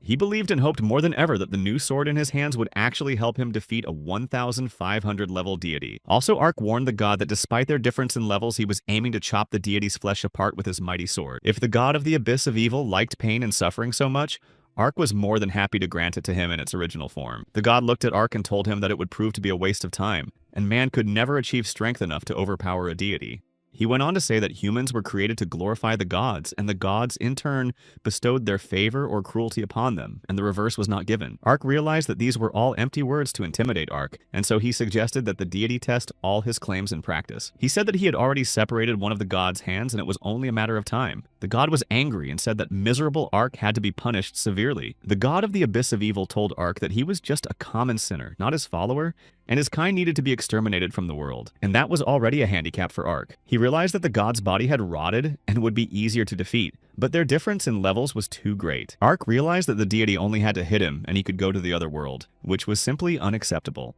Ark received a notification from the Abyss armor that the enemy's level had been lowered to 1,450. When Ark asked why this was the case, the armor told him that there were fragments of blood crystal in the severed hand, and it was these crystals that infused the god with power. If Ark had cut off all the blood crystal fragments, the god's level would have dropped significantly. Ark realized his task quickly. He needed to separate those parts of the god's body that showed parts of the bloody crystals. He swooped down on the deity in a flash and immediately and effortlessly separated a few of his hands with crystals, causing his level to drop. Suddenly, the god reached for Ark with his remaining hands, but Ark dodged them in every way possible. God told him that he seemed to have figured out how to weaken the divine power, but his attempts were futile. The deity of the abyss of evil claimed that it was time for the sinner Ark to take his punishment. After the god began to activate the strongest attack with an explosion, and promised Ark to destroy him because people like him were not worthy to live in his world. Ark realized that he couldn't dodge such an attack, and even though he had weakened the god, it still wasn't enough. Ark had no choice, and he didn't want to go to the other world either, so he decided to try and fight to the last. He asked the armor to open the vault and give him all the levels he had. The god was surprised that Ark was still alive after his attack, but the abyss armor informed Ark that there were no more levels left in his vault, and his current level was 910. The evil abyss god continued to unleash powerful attacks that were beginning to drive Ark crazy. Ark was angry to the point that he kept pouncing on the god and separating his body parts with crystals, thus lowering his level. God told Ark that he was a sinner trying to attain God's power for no reason, went into a beastly rage. He said that a god like him would never tolerate being treated so disgustingly, but Ark didn't even hear him speak anymore. Despite the decline in strength and energy, Ark continued to fulfill his mission and destroy the god abyss of evil little by little. He quickly lowered the god level first to 1,200, then to 1,120th and 1,400. After a while, Ark had almost equalized the god's level with his own and brought it down to 950. Ark could feel his thoughts already beginning to jumble and his body turning inside out from the pain of the god's powerful attacks. He no longer understood what was happening to him, and the armor warned Ark that he had reached his physical limit. The abyss armor said that if Ark continued to fight, he could do irreparable damage to his body, but Ark didn't remember what else he wanted to do. God looked at Ark and said that he was a sinner who had succumbed to primitive desires and could only be purified by being sent to the other world. Ark's consciousness was clouded, and he couldn't answer the question of what else he had to do. For a second, Ark even wondered if this was the end, but suddenly he woke up to the shouts of Aingre, Mill, and Mena. Ayan shouted to Ark, trying to bring him to consciousness so he wouldn't let this power consume him. Mill asked Ark not to give up, and Mana encouraged him and told him that only he could defeat the god, and there was only a little bit left to do. Merim, meanwhile, also stood beside the adventurers and remained silent inwardly, realizing that he too had done a lot of stupid things in his life. Mr. Gurai shouted at Ark to keep his wits about him and remember who he was. Ark tried to remember anything at all, looking at Ain Mil Manu and even Gure-san. Seconds later, Ark remembered that he had asked the armor to release all levels from the vault, and that power consumed his mind. Finally waking up, Ark immediately gathered his strength and thoughts and asked the armor how much longer his body could last. The abyss armor replied that he could still do everything he had planned. Ark was sure that a single blow would have been enough. The god of the abyss of evil asked him to prove who was the strongest of them all. God claimed that ordinary people were never able to defeat God because it was a taboo, and no one could break this rule. Ark could use the Kara Lord's kit, and by concentrating divine energy into the sword, he would be able to unleash a powerful blast. But there was one thing he had to wait a minute for the energy to replenish. Ark asked the armor if he could use his seraphim wings in the meantime, and the answer was no, but since Ark had no other choice, he planned to end this nightmare with a single blow. Therefore, Ark immediately activated Kara Lord's energy set and waited for the energy to become sufficient to launch an attack. God asserted to him that no matter how strong a man was, it would never be enough to defeat God himself. He began unleashing attacks again, and Ark skillfully dodged them, while the god continued to impress upon him that his attempts to defeat him were utter folly.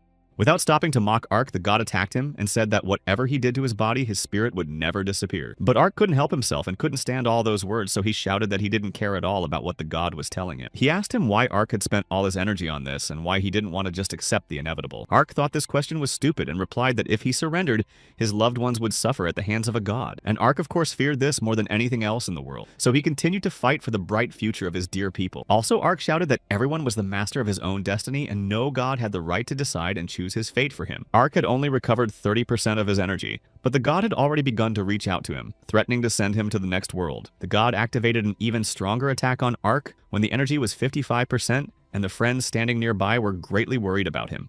After the explosion, the god told Ark that it was time to say goodbye to him, and Ark happily agreed, because it was indeed time to say goodbye to the god of pain and suffering. When Ark's energy had recovered 82%, he began to slowly get closer to the god. For soon the long-awaited thing Ark had dreamed of was about to happen. His energy was 90%, and after a couple of seconds the energy was fully restored, and Ark solemnly announced to the god that he was now finished. Ark didn't waste a second pouncing on the god and thrust his charged sword right into his face while he whispered that the man couldn't end him so easily. Kara Gentleman's set of energy really helped Ark out, and after one hit, the god fell and shattered into a multitude of bloody crystals. After the legendary battle, the adventurers would return, and Ayn would carry the exhausted, unconscious Ark in his arms. Mina offered Ayn her help, for even though she had cast a spell on Ark to reduce his body weight, It was still difficult for Ein to carry him. Ein didn't agree to her offer of help and wanted to carry him himself, because it was an honor to rescue and carry his hero friend. Guire said that even though Volm Fortin had already been defeated, there were still a bunch of his monsters in Palmyra's mausoleum.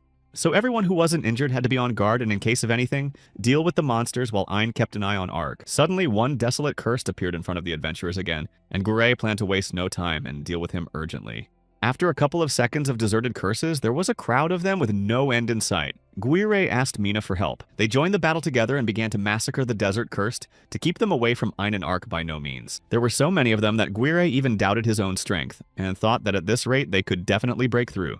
The desolate cursed were getting closer and closer to Ein and Ark, which could be a huge problem. But then Mill stepped in to help, shouting that she wouldn't let the desert curses get any further as they wanted. Mill was proud of Ark, for he had single-handedly defeated the god himself and saved all his friends and the people of Durham from being sent to the other world. But now his life hung in the balance, and if he didn't get help, he would never wake up. And so it was Mill's turn to protect and rescue her loyal friend Ark. She grabbed her sword in her hands and began activating one of her epic skills. It was the Lightning Strike Thunderflash skill that she would have a much easier time fighting the desolate curses with. In response to Aina Mill's surprise, she told him that she hadn't wasted any time either, and had even pumped her level from 10th to 100th. Mill told Ain that by fighting strong opponents in the Palmyra Mausoleum, she earned herself a high level much faster. Though it was all thanks to her epic skill, Mill thought she had done a very good job. Ein was incredibly shocked that Mill was able to raise her level with such ease, and he had never seen such a thing before. He told the unconscious Ark that this girl Mill could definitely become a strong adventurer like himself in the future. Mr. Guirai continued his brutal battle with the desolate curses and destroyed them one by one. Guire asked Ein to hurry up and get Ark outside to find some sort of escape for him, without the threat of monsters. On the street outside the mausoleum, all the adventurers who were there gathered, and Ein told them that he should have used the life-splitting skill to save Ark. This epic skill transferred life energy to another person, but only with the consent of the person giving that energy. Ein claimed that this skill would drain the adventurers of so much energy that they wouldn't even be able to fight for days. But it was the only skill and opportunity that could save Ark. Ein begged that someone would agree to do this and help Ark. He even almost cried, but suddenly heard a bunch of adventurers agreeing with the words that there was absolutely no problem with it. The adventurers did not object in any way and were in agreement, for Ark had single-handedly defeated the god of the abyss of evil, and without his feat they would not have been able to cope and survive. They didn't spare anything for a hero like Ark. Ein thanked the adventurers and proceeded to carry out the process with the skill. All the adventurers stood in a circle and held hands around Ark, and Ion began to activate the life-sharing skill. These people were some of the strongest adventurers, and so On was receiving a great deal of life energy. However, it was still not enough. Ion has always used this skill to heal the wounds of his allies, but he has never tried to bring someone back to life with it. And it wasn't a fact that Ein's skill would definitely work, but he realized that he had lost a lot of allies, and he couldn't just lose Ark too. He promised himself he would do what he could and give Ark most of his life energy just to bring him back to life. Ein managed to pull off his plan with the life-splitting skill, and after a while Ark really did wake up. But waking up Ark did not remember anything and did not understand where he was, because he only remembered that he fought with the god in the mausoleum of Palmyra. Ark turned around and saw Ein slumped on the ground and didn't understand what could have happened to him. When Ein lost consciousness after activating the skill, he saw a vision in which he suddenly stopped feeling his body. In a vision, Ein was visited by his guardian spirit, who asked him if he was going to go to the other world. And Ein replied with a smile that he didn't care about himself at all anymore. The guardian spirit told Ein that even if he didn't care, he thought it was foolish to sacrifice himself for someone else. Ein let the spirit guardian count as he wished, but Ein was no longer willing to endure the loss of his close comrades. But the spirit guardian only called Ein troubled and hugged him, saying that unlike him, he didn't want Ein to go to the other world. Despite everything, Ein argued to the guardian spirit that he should have given Ark some of his life energy, and the spirit called him a fool. Ein apologized to him for everything, and the spirit guardian said he could only help him half as much by sharing his life energy. The guardian spirit claimed that in that case, Ein would have only days to live, but Ein didn't care at all that he was sacrificing himself at that moment. The guardian spirit also gave Ein hope that his life could still be saved, but that he would need help to do so. And it was his faithful friends who were to be of help to Ein after all he had been through. After these words, the guardian spirit said goodbye to Ein, and told him that he would be waiting for him in the spiritual land of Repulum. When Ark woke up, he rushed to Ein to find out what had happened to him. But Mill stopped Ark and told him that Ein had tried to bring Ark back from the other side some time ago. Mill's words shocked Ark, and he all the more rushed to Ein, begging for him to wake up. Suddenly, Ark saw suspicious purple spots on Ein's face and neck that he had never seen on anyone before. Ark immediately began questioning all the adventurers about whether they had seen something like this before, and what it could even be. He began to ask Mina what it might be, thinking that Mina must surely know it. But a saddened Mina apologized to Ark with the words that she too did not know the origin and danger of those purple spots. Someone in the crowd said that those purple spots were a sign of spirit sickness. One of the adventurers was outraged that Durham's strongest adventurers had gathered in this place, but none of them had ever heard of it before. Belgadia's head in Miriam's hand spoke of the spirit sickness. She said that the spirit disease was a mystical illness. And in this disease, the body was to be destroyed because the man had borrowed too much strength from his guardian spirit. Belgadia said that Ain was not to be envied. Ark saw only Belgadia's head and was horrified that only the head was left of her body. She got angry and put this conversation aside for later, asking to listen to her carefully. Belgadia said that the disease could be cured. Although the spirit sickness could be cured, it was necessary to act as quickly as possible. Belgadia claimed that this affliction could destroy a person's body until it was nothing but dust. She said the disease was spreading very quickly throughout her body, so that at best Ain had less than a week to live. All the adventurers were horrified by this fact, especially Ark, who was afraid of not having enough time or not being able to gather everything needed to save Ain. Ain was brought in and laid to rest and recover at the Black Star of Hope Guild base. Ark asked Ain to bear with him a little longer and promised to save him from this ailment that had overtaken him. Disappointed, Belgadia said that unfortunately the spirit disease could only be cured by spirits, but they had not lived among humans for a long time. Belgadia said that the only place to find the spirits was in the land of Repialum, a spiritual place on the border of the continent. Memories of how she had only been there once in her younger years came flooding back to Belgadia. Thinking about Belgadia's younger years, Ark assumed it must have been over a century ago that she was angry. Anyway, Belgadia said that only in the spiritual lands of Repialum could they find a cure that would save Ain from being sent to the other world. Gyraeus and Lyra entered the Black Star of Hope Guild base with the news that they had already prepared the wagon for the journey. Mr. Gire himself picked up Ain in his arms to carry him to the wagon, and was ready to depart as soon as they finished their conversation. Ark didn't want to waste time, and so he himself asked everyone to hurry up, but he noticed Miriam sitting there without a word. Miriam stood up and walked over to Ark, holding out his hands with Belgadia's head. He asked Ark to take Master Belgadia with him, for she had been to the Repialum lands once before and had heard of them. Miriam himself was afraid to travel with the adventurers, feeling guilty and thinking that he would only get in their way. Mrs. Belgadia asked Ark to decide how to deal with Miriam since he was the guild master.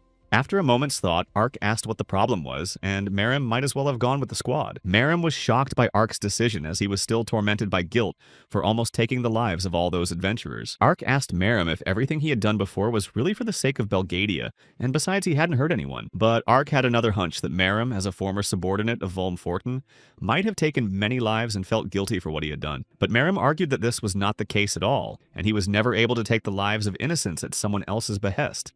He said that he often lied to Volm Fortin that he was fulfilling his whims, but in fact he was a common weakling and couldn't handle simple errands. Then Ark saw no problem and invited Miriam to go with them, and Belgadia would be glad to be in his company instead of alone. Miriam didn't object and graciously agreed, happy that everyone was able to agree and make things a little better.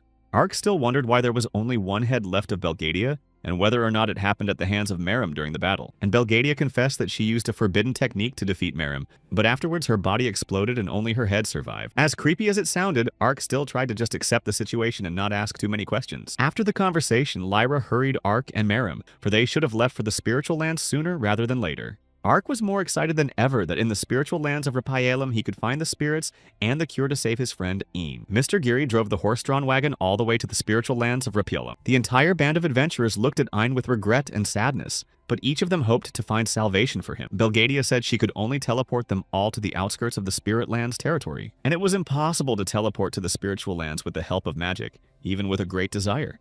Ark checked with Belgadia to see if she was even sure she had teleported them to the spirit lands.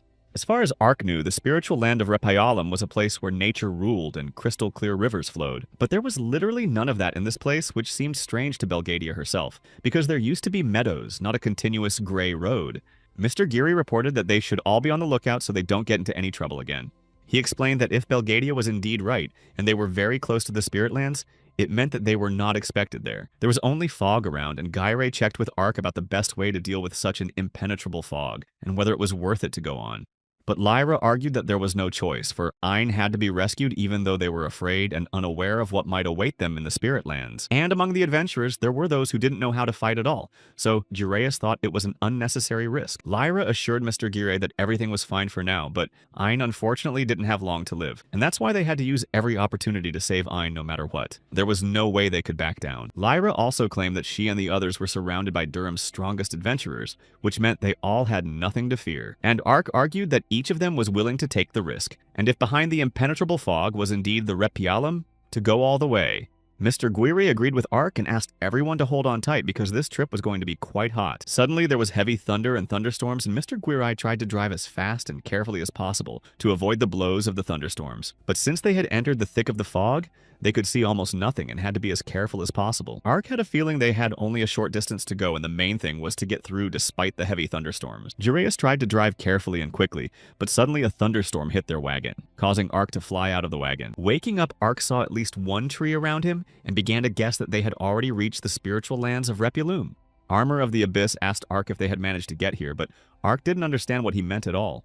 Ark heard a strange sound and turned around to see an unknown huge monster in front of him. He was already planning to start a battle with this monster, but he was overtaken by an unfamiliar guy who dealt with the huge monster in a couple of blows. Upon seeing Ark, the guy welcomed him to Repulum and said he was the first prince of the spiritual lands named Falk Repulum. Falk Repulum informed Ark that he was actually very much looking forward to his arrival in the spiritual land. He graciously met and received the entire band of adventurers, promising to escort them to a safe place where Ein could be left. Falk said that he was already well aware that this fool Ein would surely be rescued by his loyal friends. He laughed, saying he was interested in watching them ride through the storm clouds and fog, but he was surprised they all managed to survive. The adventurers were shocked by what they heard, and Ark asked Falk how he knew Ein and such information about them. And Falk looked at Ark and said that long ago there was a kingdom of spirits and humans, and for the sake of peaceful relations, people gave their technology to the spirits. And the spirits in return swore to protect and defend the people, and that promise lived on to this day, thanks to Ein and Falk. Falk went on to say that Ein had gotten an epic skill that was directly related to Falk's power.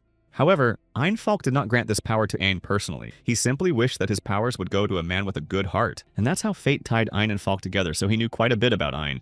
Also, Falk Repulum admitted that the last time Ein used his skill, he had the opportunity to learn something. And he learned from his subconscious everything in particular about what was happening to Ein, and what had happened to all of Ein's adventurers and friends. And so Falk also knew the backstory of everything that had happened, and of Ark himself. A flustered Ark asked Falk why he didn't stop Ein while using the skill if he saw the whole thing. Falk Repulum was honest and admitted that he tried to stop Ein, but all that coaxing was just futile. He said that Ein knew everything and was just ready to risk his life, but thanks to Falk's spiritual power, he was at least able to survive. So Falk asked Ark to thank Ein for his rescue when he would have woken up. After a little more traveling through the spiritual lands of Repulum, Falk reported that they had already arrived at the proper and safe place. Mill, looking around, saw only the usual wasteland and wondered how they could have been in a place like this. Falk asked Mill to look more closely and opened some sort of portal right in the middle of the wasteland. Entering the portal, the adventurers saw something incredible and exactly what they thought of when they spoke of the spiritual lands of Repulum. The place was beautiful and exactly as the stories of Belgadia and Falk welcomed them to the last stronghold. He explained that the last stronghold was the last piece of Repulum land they had left. With a little effort, Falk said that Ein was very lucky that the disease hadn't spread completely. He was able to heal Ein completely and solemnly announced that he only had to rest, but his life was no longer in danger. The adventurers patted Falk and were more pleased and grateful than ever that he had saved Ein's life. Falk had given his word that Ein was supposed to be better now, but he would need to stay with them for a while to recover. Despite the healing, the disease kept Ein from regaining consciousness, but the forces of the spiritual earth had to draw all the evil out of his body. Belgadia said she remembered the kingdom of Repulum as a land where spirits and nature lived in harmony with each other, but she wondered why the kingdom had turned into the desolate land they had seen on their way to their last stronghold. Sighing, Falk began to tell that 50 years ago their land was invaded by a monster whose touch destroyed nature and animal, and this monster's name was Galbatus. According to Falk, he was the worst of the worst embodiment of evil itself. Falk also reported that once inside Ein's subconscious mind, he realized that the monsters they were fighting were followers of Galbatus. Falk claimed that these brats had cursed their land, and to put it simply, the entire spiritual land had been struck by a disease that he had saved Ein from. Ark wondered if Galbatus' monster could really be defeated in any way. But Falk said it was just impossible and sounded like a joke, because Galbatus had a 4-digit lead, and there was no one who could finish him off. But then suddenly Falk remembered Ark's ability and power, and Ark didn't even listen to Falk to the end, telling him that he had saved his friend Ein's life, and so Ark was willing to help in any way he could. Suddenly, one of the residents of the Spirit Lands burst into the room with an urgent alert.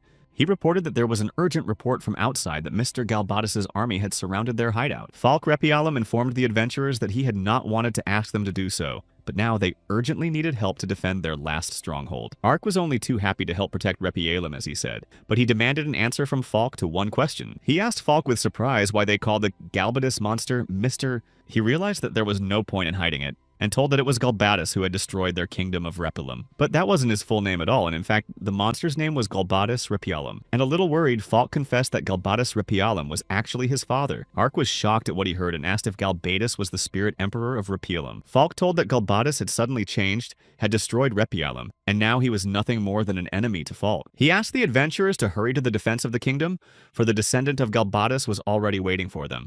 They set off in a hurry and the entrance was near and Galbatus' followers were on their way.